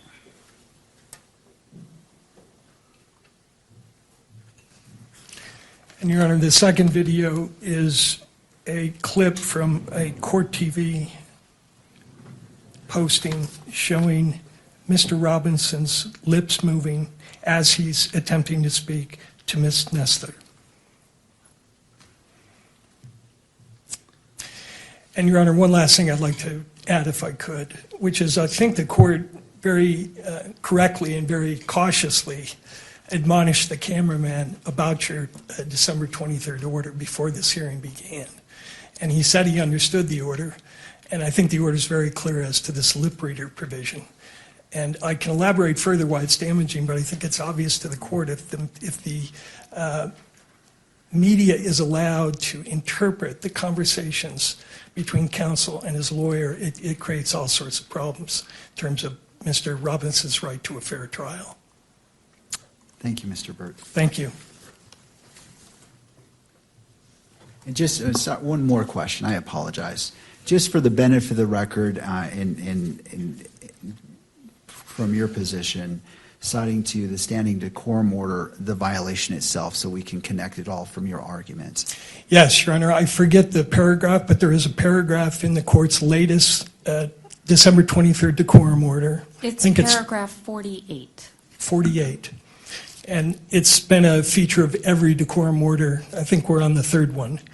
But from the start, the court has prohibited zoom-ins to allow lip readers to interpret what's being said between counsel and the defendant. And finally, I think you led with this in regards to the sanctions being requested. You cited to the court sanctions, and then there was a second one referring to, and I want to make sure I wrote it down right, because Sure. Something along the lines of not showing Mr. Robinson at all. I want to make sure I understood that request. Sure. The request was either to exclude the cameras for purposes of this hearing in its entirety because of the violation and because we can't be assured that the cameraman's going to comply with the court's order. The second request is if the court is not going to exclude the cameras, then it should, at the very least, order the cameraman not to shoot any footage of Mr. Robinson, that the camera should be focused on the court and the witnesses if the court permits that, but it should not be zooming in on Mr. Robinson. His demeanor, his conversations with his lawyers have nothing to do with the newsworthiness of this case. And what it's allowing is very prejudicial information to be leaked to the public through these lip readers and body language interpreters, and it's creating massive prejudicial publicity for us. So that's the request. Thank you, Mr. Burt. Thank you. I'll hear from other parties if they wish to be heard. Yes, Your Honor. Michael Judd on behalf of the media entities. I want to take the court back to that specific paragraph of the decorum order because I do want to make sure we're on the same page about this. It's the second sentence of paragraph 48 of the decorum order that I understand is at issue here. It does say no visual recording is permitted of a person's lips so as to be decipherable by a lip reader during conferences involving counsel, at counsel tables, or bench conferences with the judge. The zoom-in language that you have heard referred to previously doesn't fall in that sentence. The zoom-in language comes in the next sentence, which says no one may zoom in on anything on counsel's table or the bench to identify any writings. So those are two separate things. The first that we learned about this was during the break. I briefly reviewed the two videos that the court has reviewed. I understand that those were 9 seconds and 5 seconds long. I identified the provision of the decorum order that I believe applied here, spoke to the pool cameraman about that, ensured that the rule about capturing conversations involving counsel at counsel's table or at the bench so that they may be decipherable by lip readers was an important provision in the court's decorum order, that it should be followed. I understand that the cameraman understands that rule, that any capture of those conversations was inadvertent. I understand the concerns raised by defense in this case about potential prejudicial effect of something that is intended to capture conversations. I don't believe that that's what occurred in this case. I believe that the court's order should be understood and applied as written and done so strictly. But I don't believe that there's been a violation here. We've been now on the record for 3 hours. I believe that the total length of the two videos that were shown to the court were 14 seconds long. Whether or not either of those conversations rises to the level of capturing the movement of somebody's lips so that it can be decipherable from a lip reader, I'm not in a position to judge. But I can assure the court that the media is aware of that provision, of defense's concern about the potential violation of that order, and that they will take that seriously. That's already been raised, already been discussed. As far as the remedy sought here, I think that excluding all cameras from the courtroom for this important part of this important proceeding would be broader than any sort of remedy would be necessary here, as would the direction that the cameras not show Mr. Robinson in any way. I understand that potentially any shot on a still camera, on a video camera, of a defendant in a criminal case could potentially be twisted or used by some to try to impute some sort of thought or some sort of idea. But I don't believe there's anything in the court's rules. I don't believe there's anything in the ruling so far to date that suggests that the way to address that kind of concern is to say that a defendant, a critical figure in a case like this, and one that the decorum order clearly allows to be photographed and videoed, be kept off camera altogether. The media continues to take this seriously. Before every single hearing, we speak about the decorum order and what it requires. We recognize the importance of doing it and that there can be consequences if that's not kept. The media understands and hears that, and do not believe that any further reprimand or any sort of further exclusion is necessary here. Thank you. Well, before I turn to you, I want to turn to the stage. I want to give all parties an opportunity, and then that allows you to respond to whatever they say. Your Honor, we have nothing to add. We'll submit the issue. All right, Mr. Burt.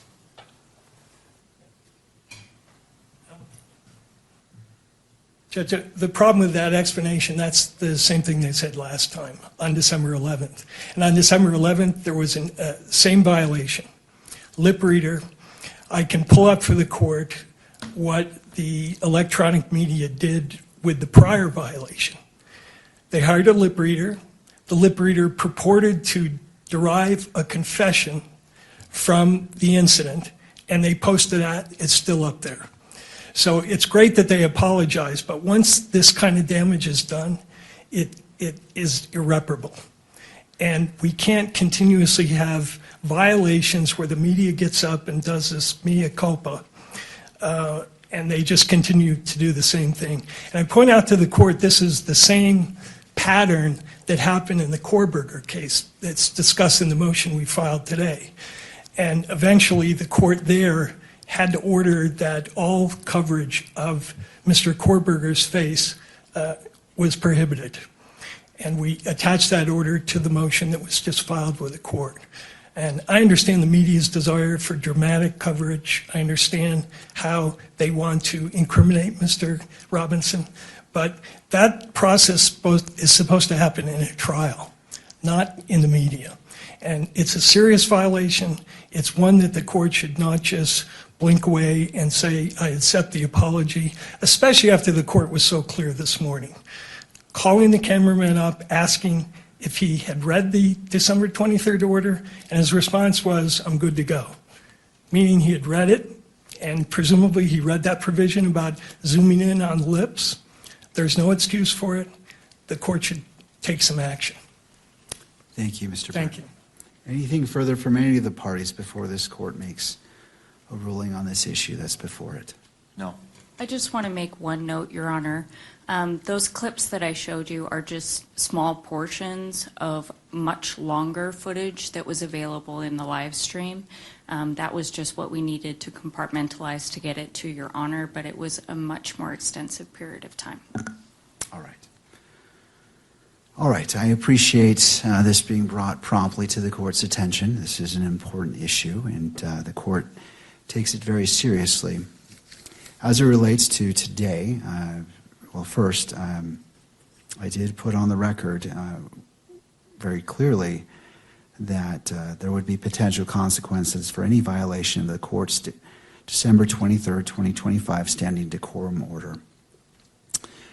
For the first part, well, and I've also had a chance to view the two clips that was presented. It was shown to all parties. The first appeared to show an attorney and Mr. Robinson speaking for about 9 seconds is what my memory tells me, reminds me.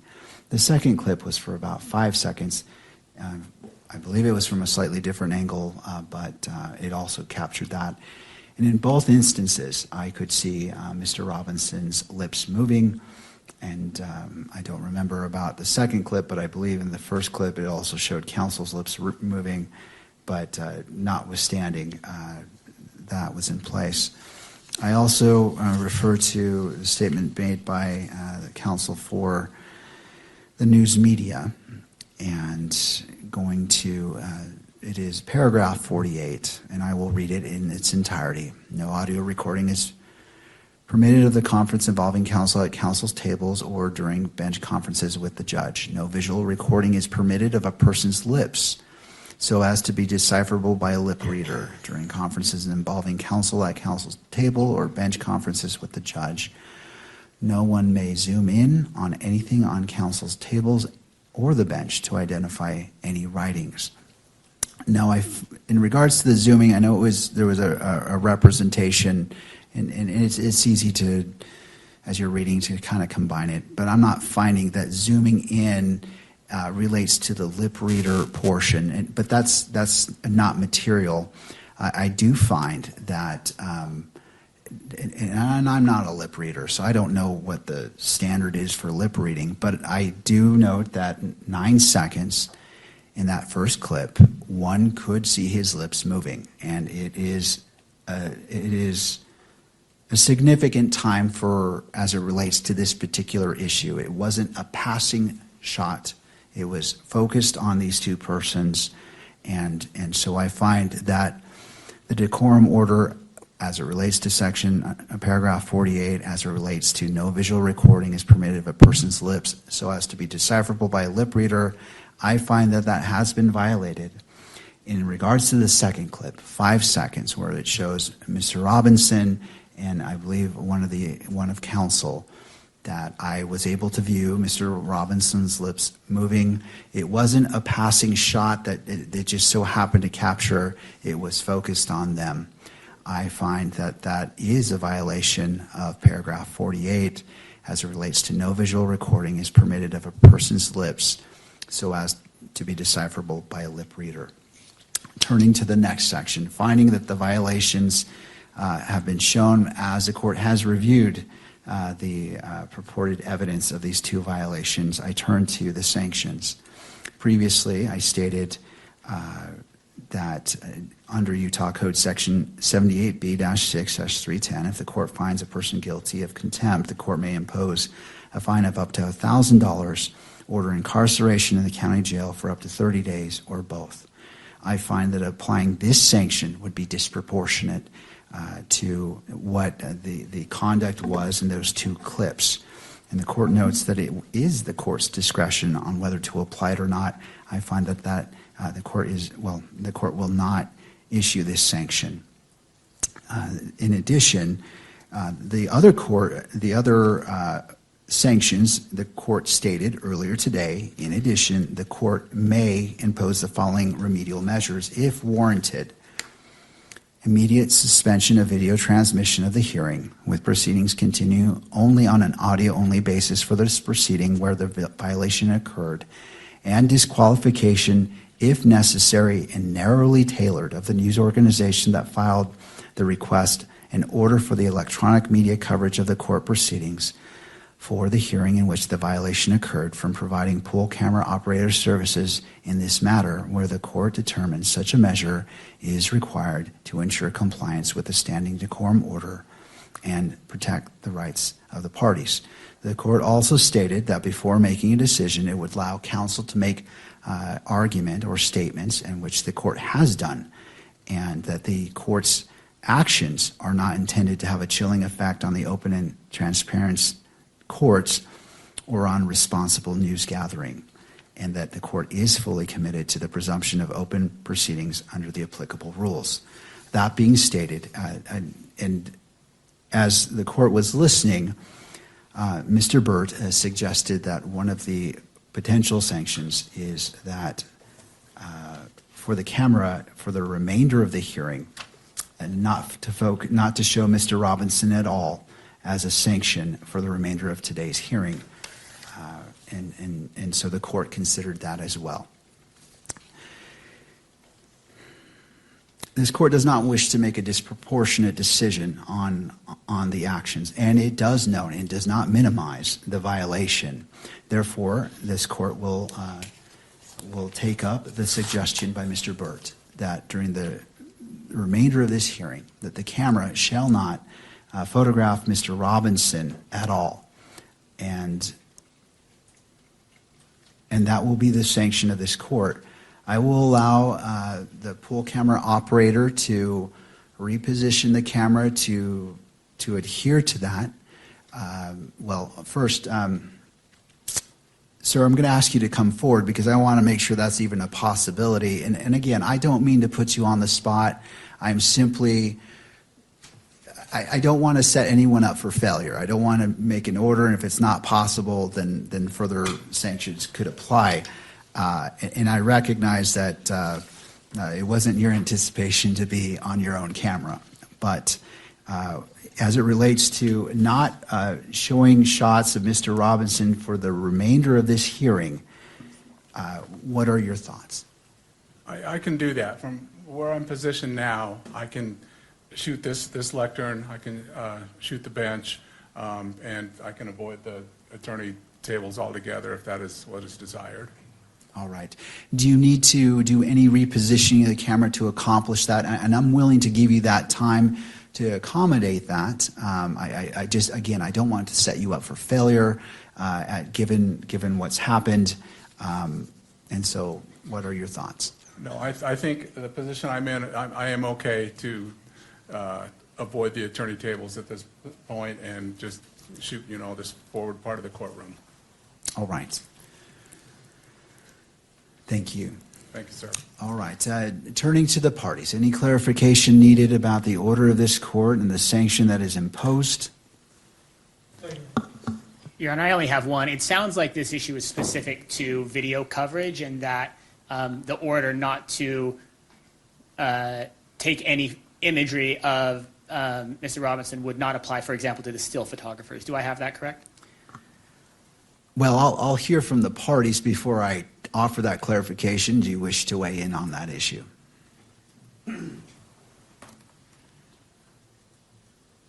Just to indicate to the court that one of the problems is not just with the audio, with the video coverage, but most of the coverage is not covering the proceedings so much as close-ups of Mr. Robinson and comments about his demeanor. So if they catch him in a moment speaking civilly to his attorneys and he happens to smile, that then is twisted into evidence that he's some sort of a remorseless killer. So that applies to the still photography as much as what's going on with the video. So we'd ask the court not to permit still photography, at least for purposes of today. And I think after the court sees the motion, we'd be in a position to talk about the future. But I think for now, that's our request. Thank you, Mr. Burt. Thank you. To the state. Nothing further, Your Honor. And any other inputs? All right. This court narrowly tailors its decision as to the violation, and the violation comes from the camera, the pool camera providing live feed. It doesn't come from the photographer. The photographer is the still, I don't know what the exact term is in this moment, it is eluding me, but the person who's operating the camera to take still shots is under the same requirements for this decorum order.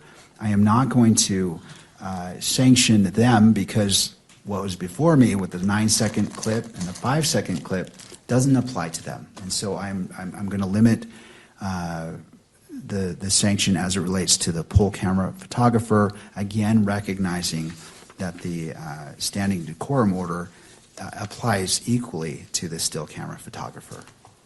Thank you, counsel. I appreciate you bringing this to the court's attention and the seriousness and professionalism that you presented this to the court. So thank you to all parties. And again, to the camera operator, do you need time to test out to ensure that there is any inadvertent capturing? I'm willing to do that. I just want to make it clear as day that Mr. Robinson is not to be captured in a sweeping shot in any form for the remainder of this hearing. All right. All right, counsel. With that in mind, how would you like to proceed? Where is he? Oh. We'd ask the court to, and the clerk to swear in Mr. Gray. Mr. Gray, if you would approach and stand before the court clerk to be sworn in. You do solemnly swear that the testimony you're about to give now before the court will be the truth, the whole truth, and nothing but the truth, so help you God. Thank you. You can sit over there. Mr. Gray, if you'd like, have a seat. Usually we have water bottles. If not, there's one right here. All right. And Mr. Gray, I'm sure you've heard this before, but if you could position the microphones close to you, just to ensure that the record picks up your testimony today. Thank you. Mr. Novak. May I proceed? Yes. Thank you, Your Honor. Mr. Gray, how long have you been associated with the Utah County State Attorney's Office? 3 years. Okay, and was it 3 years ago that you were elected to be the chief prosecutor of that office? Yes. All right. And had you ever previously been associated with the Utah County Prosecutor's Office in any other capacity? I've defended on criminal appeals. I was a criminal appeals attorney for the state of Utah for 23 years, so I represented the state of Utah on those criminal appeals, which would include Utah County. Okay. And did you ever have any professional relationship with the Utah County Attorney's Office in any other capacity other than the appellate work you did before you were elected? Not to my recollection, no. Okay. Because we're in an open session and based on some of the guidance from the court, I'm going to ask you questions. Well, let me back up. How many prosecutors are in your office right now? Well, that are with our courts, that are actively engaged in our court system is 30, and then we have screening prosecutors as well, and that would be another 7 or 8. Okay, so I'm going to try to... I should stop because I also, my executive team, they don't have courts, so there's another 5 of them as well. Okay, so let me ask a better question. How many prosecutors in your office represent the state in felony matters?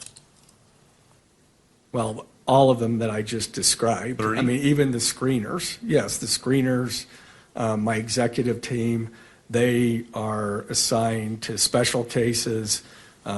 Usually my executive team, for example, aggravated murder cases, some homicide cases.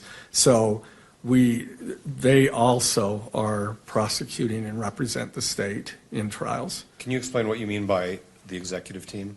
The executive team would include Obviously, myself, I have two chief deputies, one chief deputy, another chief deputy who's general counsel, and then I have a division chief over major crimes and a division chief over general crimes. So is it fair to say that there are at least 24 prosecutors in your office who have substantial experience prosecuting serious offenses? 24? I don't know that I'd go as far as 24. Okay. Certainly all my SVU attorneys have that experience. Most of my violent felony attorneys have that experience too, but not all. Okay.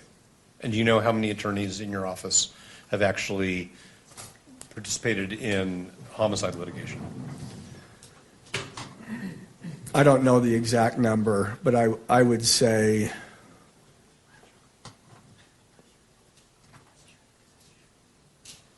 maybe 15. Okay. But I guess I should clarify, not all of them have the experience in aggravated murder cases, and that's why we specially assign those attorneys. Understood.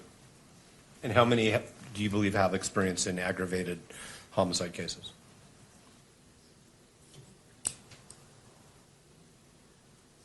Probably 7 or 8. And are all 7 or 8 assigned to this case?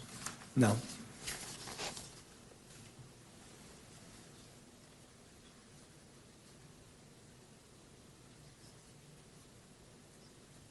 Are the 5 other than you who are assigned to this case experienced in aggravated felony cases?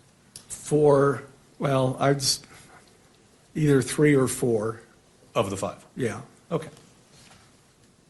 All right. Now, I'm going to ask you some questions about a specific member of your office. And because the court may or may not ultimately order that attorney's identity remain sealed. You know what I mean by the word sealed, right? Yes. I'm going to refer to that person as Prosecutor A. Okay? You all right with that? Sure. Okay. So how long have you known Prosecutor A? About 3 years. In your work as appellate counsel for the state, did you have any contact with Prosecutor A? I may have. I don't recall. We generally send something out to, when we get an appeal, we generally send, the AG's office, we send something out to the prosecutor, ask them to fill out anything that we should know. More often than not, they never send us anything. And because it's an appeal, I mean, we're bound by the record. So there's not usually an occasion, but sometimes there is. But I couldn't say for sure that I've never talked. I certainly don't remember ever talking to him, though I could have. Okay. Is Prosecutor A a member of your executive team? Yes. Okay. And did you select Prosecutor A to be a member of your executive team? Yes.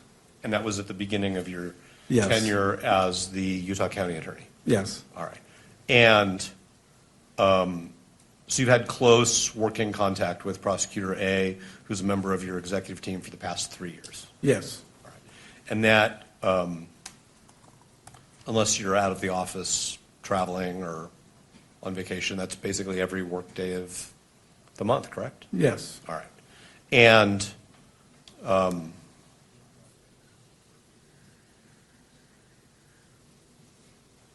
have you met members of Prosecutor A's family ever? Let's just start with ever.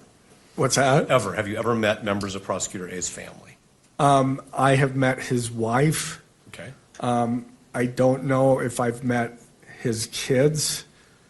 I may have in passing, but I don't really. If I did, it was like at a function, they say, "This is my family," and introduce me. But I don't remember. Have you socialized with Prosecutor A and his wife? I think we went out to dinner once after a conference in St. George with some other prosecutors and their wives. Okay. Have you ever been to Prosecutor A's home? No. Has Prosecutor A ever been to your home? No.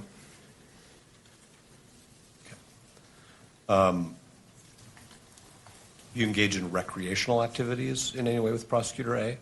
No. Whatever you do, running, pickleball? No. I need to do more running, but unfortunately I don't. All right, understood. Okay. Now, Prosecutor A has an adult child who was at the September 10th rally at Utah Valley University, correct? That is what I mean, I don't have personal knowledge of that other than what they have told me. So like, I never saw that adult child, but I'm assuming, yes, that's true.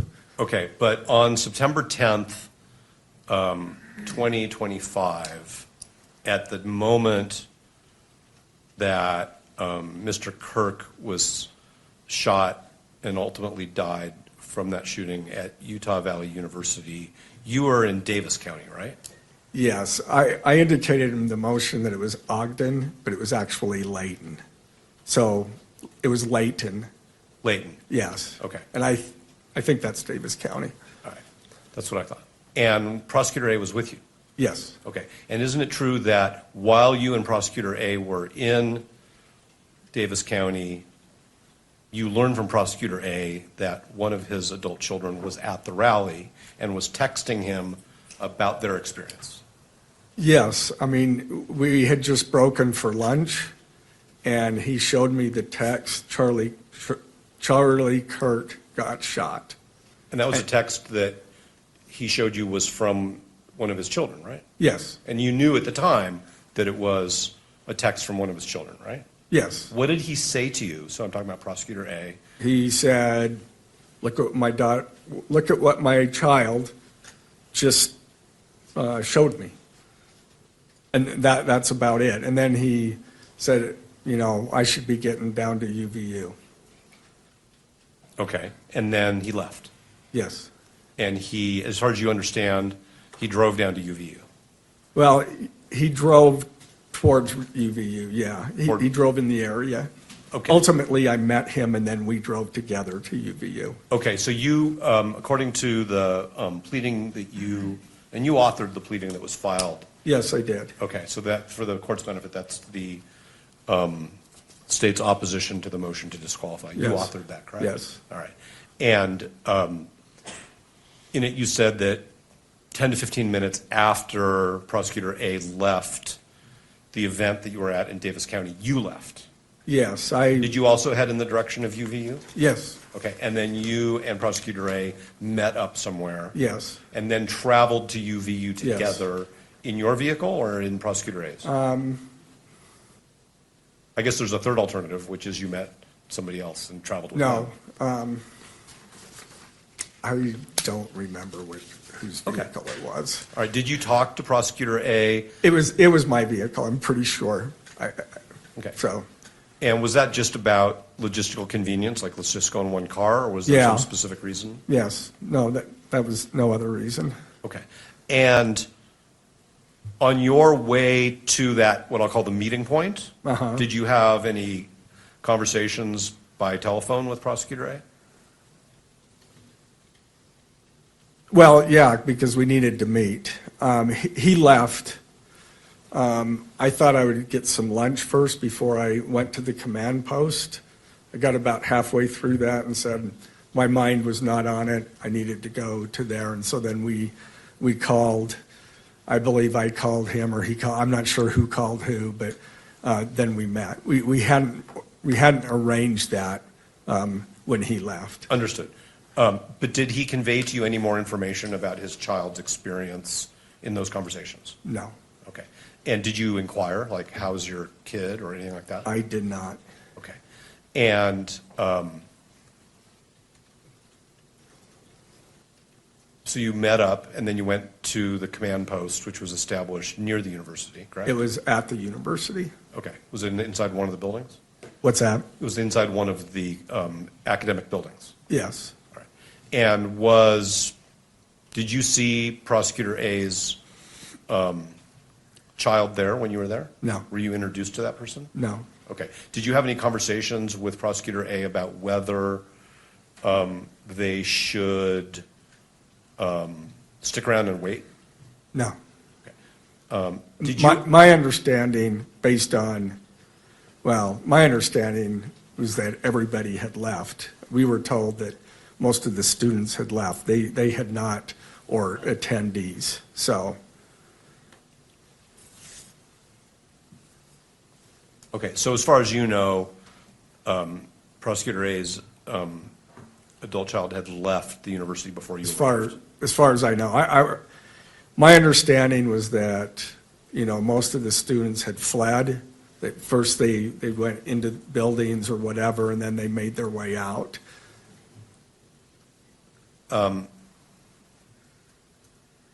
You are aware, I'm sorry, that's not a question. Give me a second, Your Honor, if you would.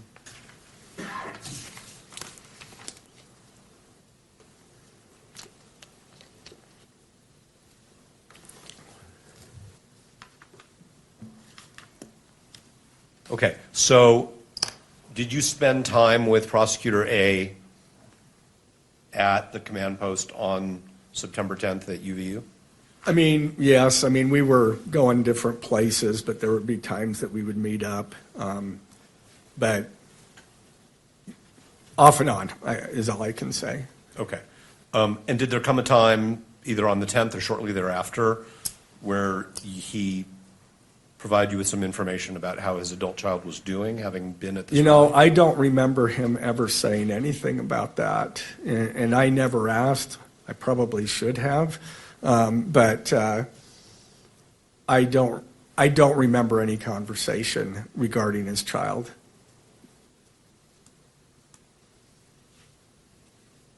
Was there anybody else at the rally who you are friends with, or is a relative of yours, or a close coworker that you're aware of? I know that there were some people in my LDS ward whose children were there. Okay. And when you say some people, could you be a little more specific? Like how many different families? Just members of the ward. Sure, but do you know how many different families that would be? I think I was told about 2. Okay. And who told you that? One of the families. Okay, so one of the families in your ward informed you that one of their own children had been there, and then another one had been there?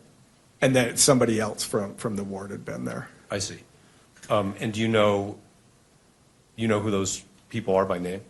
I'm not asking you their names. I just want to know if you came to learn who they are. Yeah, I came to learn who they are. Yeah. Okay. And are you close with those people? We're casual friends with one of them, but I don't think I learned that until well after we had filed the information. Understood. When did you learn that? Sometime after. I don't know.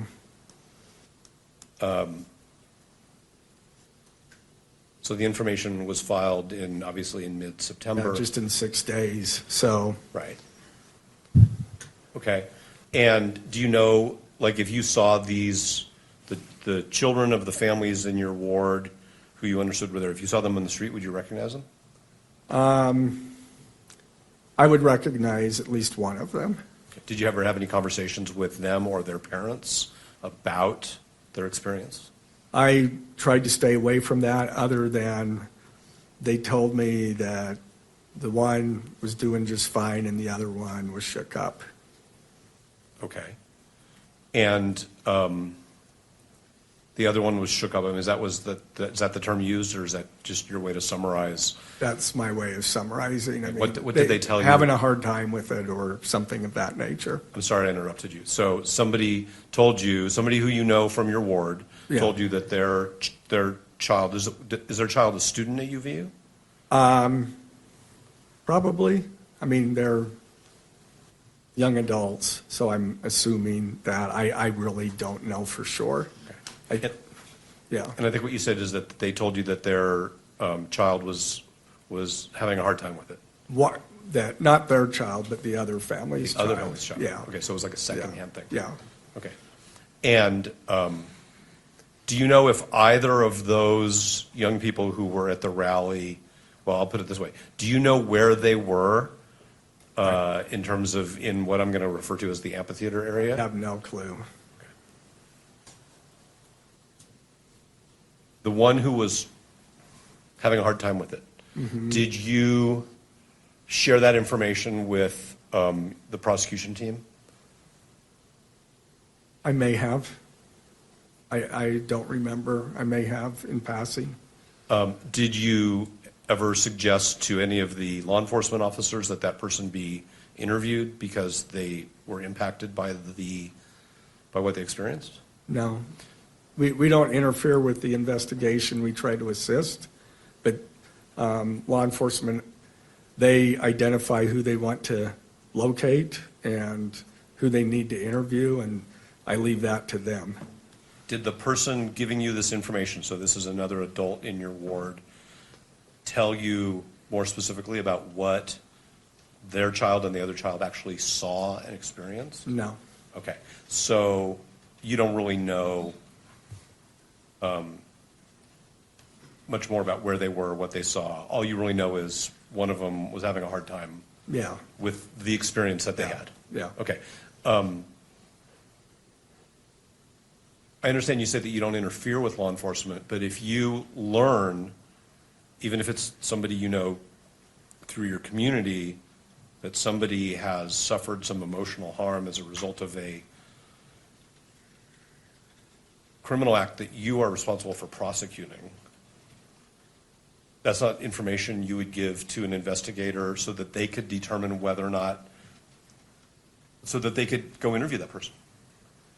I didn't consider that as really relevant to the investigation, so no.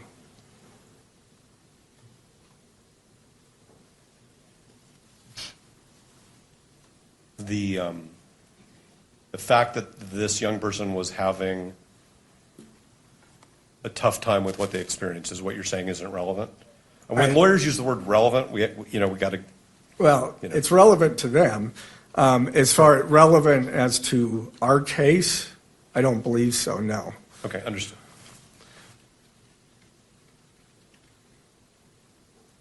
Now, there was a point in time in October, I think it was October 20th, where Prosecutor A sent Mr. Robinson's counsel an email disclosing that his adult child had been at the rally, providing us with some information. Yes.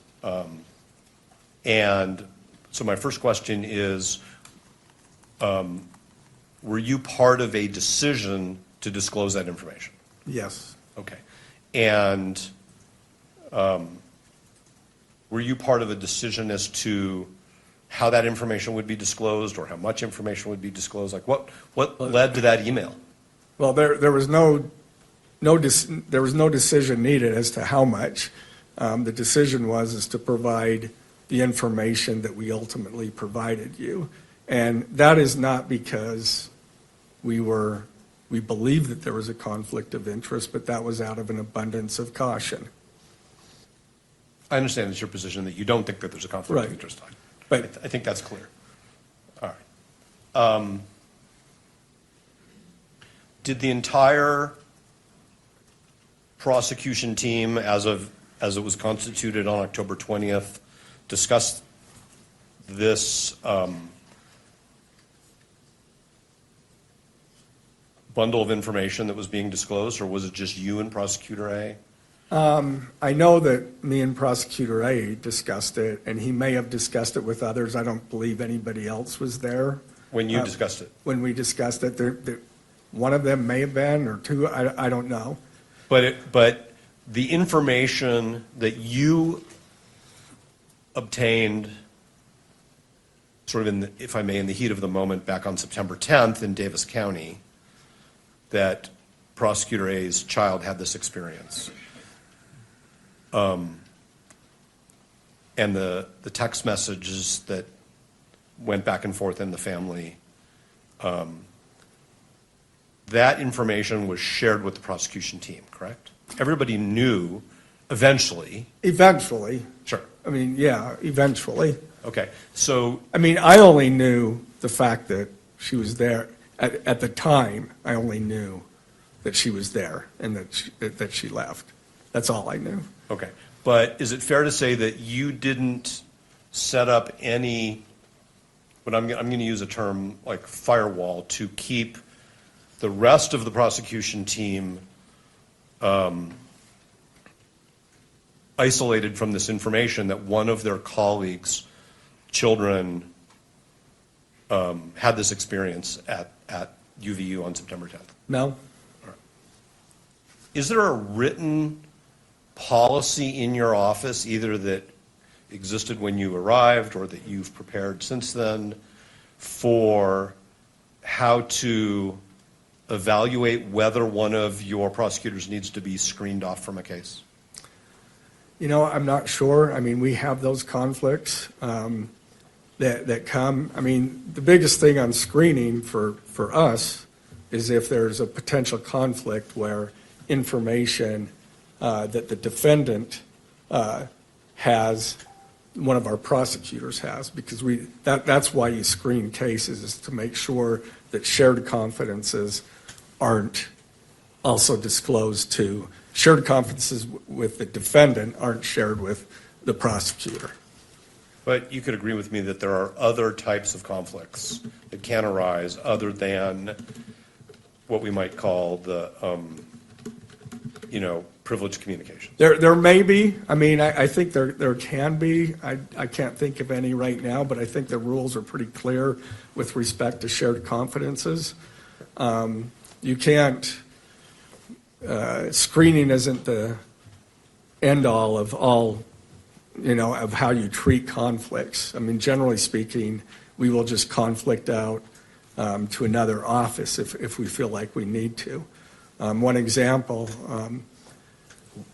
well, I won't go into that, but I mean, we've been threatened before, and there was an investigation, and of course, we conflicted it to a different prosecutor's office, because in that case, we were potential targets of this individual. Understood. Okay, so you're not sure if there's a written screening protocol, but what you're saying is when we know it when we see it. Well, sort of what I'm hearing you say. Sometimes we do. Sometimes I've had attorneys that felt like they couldn't talk after they've been conflicted out to at least know the victim, but notify the victim that that we were going to switch the prosecution. But there may be, I just honestly don't know. We keep an eye on those things and rely on our attorneys to notify us when there is a conflict. But you knew as of September 10th that Prosecutor A's daughter attended the rally, correct? Was in the crowd, correct? Yes. Heard a shot fired, correct? That, at that moment, I don't know that I knew that. Okay, but you know it as of today. Sure, I know it you now. read their affidavit. Sure. Which says that. Well, I knew it. I knew it once all of that information was disclosed to me. Okay. And that they had to, with many, many, many hundreds of other people, run for cover and get out of the open space where they were, correct? Yeah, I don't know that they had to, but that's what they did. Well, you've seen the video you've probably seen many videos of that day, right? Yes. And weren't there law enforcement officers basically directing everybody to leave the open space so that they could I don't know that I remember seeing those videos of the students or attendees leaving. I mean, I know that they left. I know that they ran away. What we learned later is that the shooter left immediately after the shot. So, Right, but at the time of a shooting, you don't know Sure. how many shooters there are, Absolutely. if there's going to be Absolutely. follow-up, Right. if there are explosive devices, like all those things, right? sure. Okay, so let me ask you these questions about, well, instead of giving you a headline, I'll just ask the question. Once you had all of the information about Prosecutor A's child's experience, okay? What they saw, what they heard, what happened to them, the fact that they were separated from their personal property, all those things, okay? What I'm hearing you say is you never really discussed that with Prosecutor A and his family. No. I mean, I did discuss, I don't know if it was day 2 or day 3. Law enforcement was there on the day of the shooting, the next day, and I think into Thursday or Friday. I don't remember exactly which day. And at some point, I was told that Prosecutor A's child left the bag there. Okay. But if you never really talked about it with Prosecutor A, about the impact on his child and the family. I didn't say that. Not on the sorry. day of, or, I mean, in the intervening time, he reported a couple of times that he talked to his child and said that she was doing fine. She reported to him that she was not having any issues.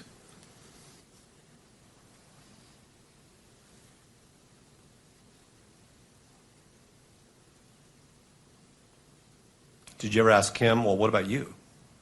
I mean, your kid was at this. I didn't. Not that I recall.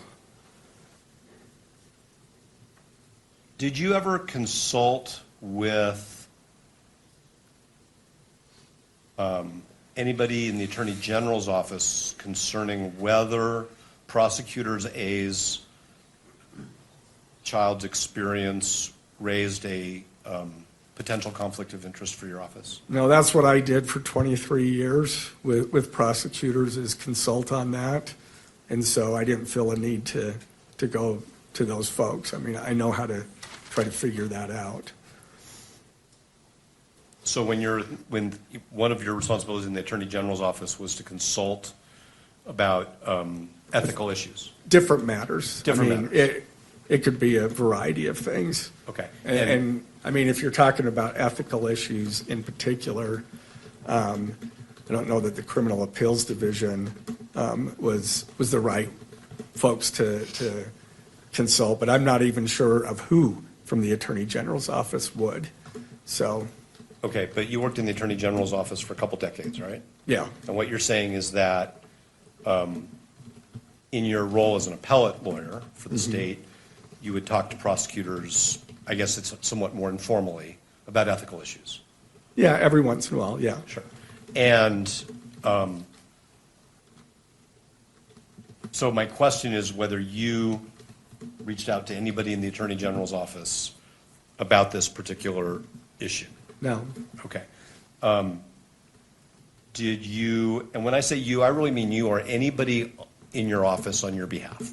Okay. Okay? Because you're the chief prosecutor, right? Yeah. So when I say you, Yes. I mean you and Okay. and people who work for you. What about the Utah State Bar?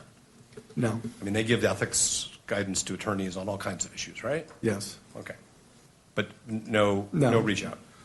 Other county attorneys in Utah, in other words, your colleagues who are elected chief prosecutors in their counties, did you discuss this with any of them? No. Are you a member of organizations of what I'll call chief prosecutors? I'm a member of the Utah County and District Attorneys Association, Okay. UCDAA. I'm actually the president of that organization. I'm a member of SWAP, which is the statewide association of public attorneys and prosecutors. I'm actually the president-elect of that organization. That's a lobbying organization. Okay. And do these associations have any mechanism for providing ethical guidance to their members? No. I mean, when we have questions, we may shoot out an email and ask about things. Did you do that in this situation? No. I consulted no one other than my team. Okay. I'm going to ask you 3 more categories just to be clear. Okay. Did you reach out to any law professors who No. purport to be ethics experts? No.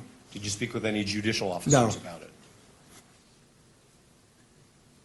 Court reporter, get the question and the answer. Oh, there you are. Well, I just said that I have talked to understand. no one other than my team, so. Okay.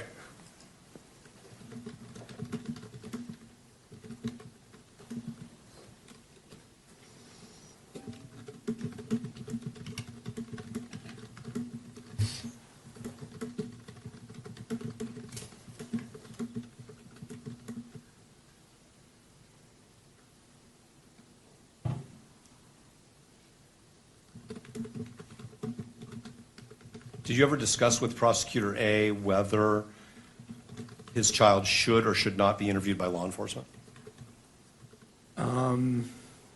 No. Are you aware of any? Maybe, I don't remember. Okay, so that may be important. You want to take a minute to think about that? What's that? That may be important. Would you like to take a moment to think about it? I don't remember.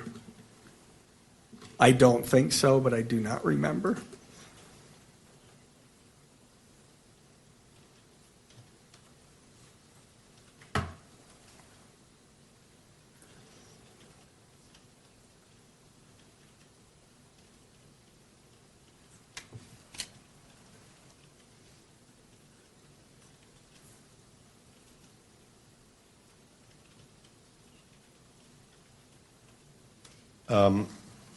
The brief that you filed on behalf of the state, the opposition to the motion has a couple affidavits attached to it, right? Yes. Okay. And one of those is the affidavit of Cole Christensen.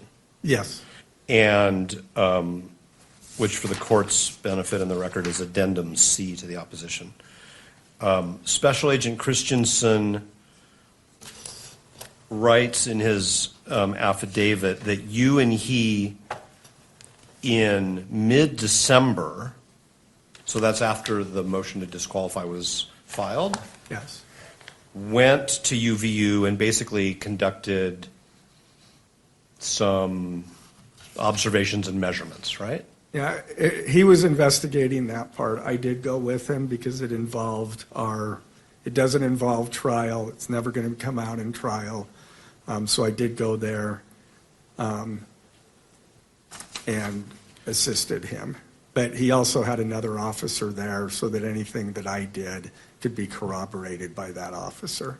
Okay, but isn't it fair to say that basically what happened there is you said generally, Mr. Robinson's defense counsel have filed this motion to disqualify. I want to have some measurements done because I want to figure out what risks there were to Prosecutor A's child based on where they were and where you believe the shooter was, right? Yeah, we have very good evidence of where the shooter was. Okay, so I want to... And it was based on Prosecutor A's child indicated where the location that they were, I'll use they, and based on the evidence of where the shooter was. So we wanted to confirm that. Now they didn't know where the shooter was, but we wanted to confirm based on, we knew where the shooter was, and so we wanted to confirm that that they weren't in the line of fire. And that was important because that's critical to the state's case, is whether or not someone's in the line of fire. Okay, so there's a few things there I want to try to make sure I cover. And if Your Honor, if there's any point in time where the court or its staff need a break, just tell me, because I can break whenever the court needs that. We'll be taking a break shortly, but I appreciate that, and if any of the parties do need a break, please indicate it as well. I want to be respectful to all parties. Thank you. So the first thing I want to address, Mr. Gray, is that you knew that the defense had filed this motion to disqualify based on the relationship between Prosecutor A and somebody who was at the rally. Yes. And had the experiences that the court has already heard about. And so you basically went out with a law enforcement officer and you did an investigation and took a number of measurements. He did, yes. Okay, but at your direction, right? Because you're the one who I asked him to do that, yes. Okay.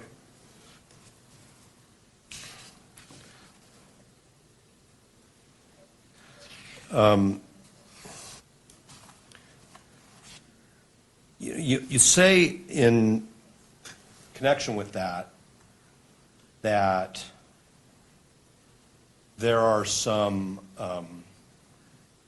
uncontested issues in this case. Yes. That's a term you used in your brief, right? I'm sure that you will tell me where they're not contested, but. Well, every issue is contested, right? I mean, the So state. okay, go ahead. I'm not trying to have a argument because the court reporter doesn't like I to stopped, speak over so each other. I'm not. And I'm bad at that too, and I have been for a very long time. But your measurements, as documented in Mr. Christensen's affidavit, Special Agent Christensen's affidavit, are of things that you say are uncontested, but I just want to make sure. So can I clarify that? I never said that the measurements were not contested. I said what was not contested is the fact of the things that Child A could testify to. That's what I was referring to as what's not contested. Child A, as demonstrated in the affidavit, can testify that Child A was there, that her Child A's location, and what the crowd did, what she did, and then what she ran in. That's what's uncontested. But aren't these also uncontested things contested issues which you seem to suggest to the court are uncontested, and that is that the shooter was on the roof? No, I didn't say that was uncontested. I said what she could testify to is uncontested. And if there was something different than that, that's certainly what I meant. I understand that all those other things could be contested.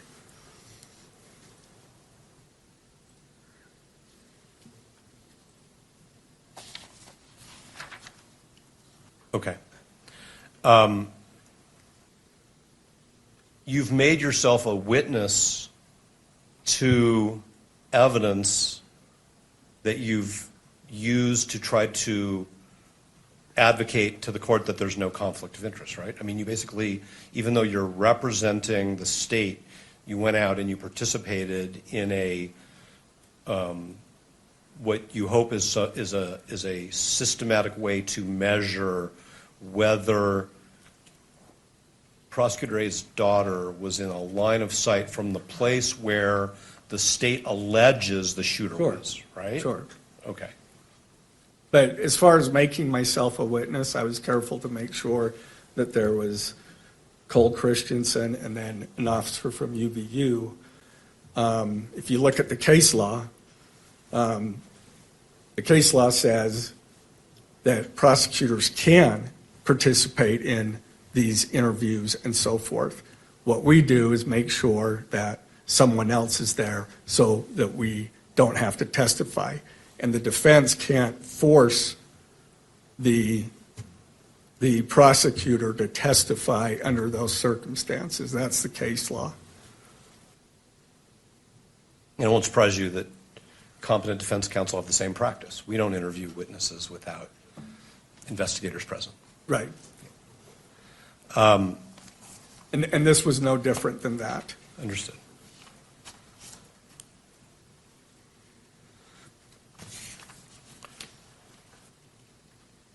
Okay, I do want to address another aspect of this line of fire situation. Okay, so it's the state's theory of the case, if I may, that the shooter was on a rooftop, correct? Yes. Okay. And what's the name of the building that the state believes the shooter was on? I don't recall. Okay. And so these measurements that are in Special Agent Christensen's declaration, you're saying were designed to basically, if I may, I'm not trying to put words in your mouth, rule out whether the child of Prosecutor A is in some ways a victim of this incident? Not as far as a victim. We already understood that, based on where the buildings were, that the child was not in that line of fire, but we wanted to provide the measurements for this motion. So what is the significance of the measurement? What is the significance of whether the child of Prosecutor A was or was not in a physical position where they could have been shot? What is the significance of that? The aggravator, as you know, is that we're alleging that when the shooter killed Charlie Kirk, that he placed others in grave risk of death. And so anybody within that zone, if you will, was placed in grave risk of death. Okay, and so you've now gone out and you've done these measurements from the place where you believe the shooter was, and anybody who's positioning at the rally, there's no line of sight, you're basically excluding all of those people from being among those referenced by that aggravator. That's our understanding. We'd have a very difficult time proving that others beyond that point were also in that line of danger. I mean, we could, I guess, we could make the argument, but that would be difficult to prove. And so is it your position that because this adult child would not fall within the category of people to whom the aggravator applies, there's no other connection between those people and the prosecution? Not the crime. I mean, again, depending on whether, again, I rely on law enforcement to provide us with whether they have something helpful or not. We were able to determine based on what child, the prosecutor's child, there was nothing useful. There was no need to provide anything. I mean, we make those determinations when they provide it to us all the time. Did you work with Special Agent Christensen on his declaration? On what? No. On his declaration? I didn't. Did somebody else? Yes. Another one of the members of your prosecution team? Yes. That's generally the practice. Okay. Was it Prosecutor A? No. Okay. Now, we've also, I should say, you also filed with the court Addendum B to your opposition, which is the affidavit of the child of Prosecutor Yes. A, right? And this person is a young adult who is a student at the university, right, at UVU? Yes. Okay. That's what I'm told. Okay. I have no reason Did you to doubt speak that. with this adult child in connection with the preparation of their affidavit? I did not. Do you know who did? I do. Who was that? It was Mr. McBride. Okay. And do you know whether Mr. McBride consulted at all with Prosecutor A about that? I couldn't answer that. I don't know. Okay. Did you read the affidavit? Of course, I wrote the opposition. I better read the affidavit. Did you play any role in the shaping of the affidavit in any way? No. It was just given to you, here's the affidavit. Well, I mean, we were aware of what the student, I'm going to call a student now. It's fine. We were aware with what the student had said as far as what the student was aware of. And so we obviously, as I started writing based on what my understanding of that was, and I'm sure that Mr. McBride covered those areas to make sure that we were accurate. Are you saying that the affidavit followed from your briefing, and your briefing was based on your? No, that's not it. My briefing was based on what the information that the student provided. And so to that extent, I'm sure when Mr. McBride talked to the student, that he would cover those things. Okay, so what I'm missing is, where did you get the information about what the student experienced if you had not seen the affidavit? That was from the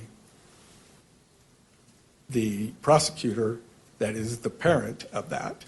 Okay, so Prosecutor A told you, this is what happened with my kid. Right, I mean, I think that's pretty established. All right, Okay. Mr. Novak, this Yes, might sir. be a good time to take a brief break. Whatever works for the court. And just not meaning to pressure you, I'm just trying to anticipate how much more time for questions you have for Mr. Gray, just for housekeeping purposes. It's 4:06 according to this monitor. Oh, that's not right, it's 5 o'clock. The monitor says it's 4:06, that must be some time zone that somebody else lives in.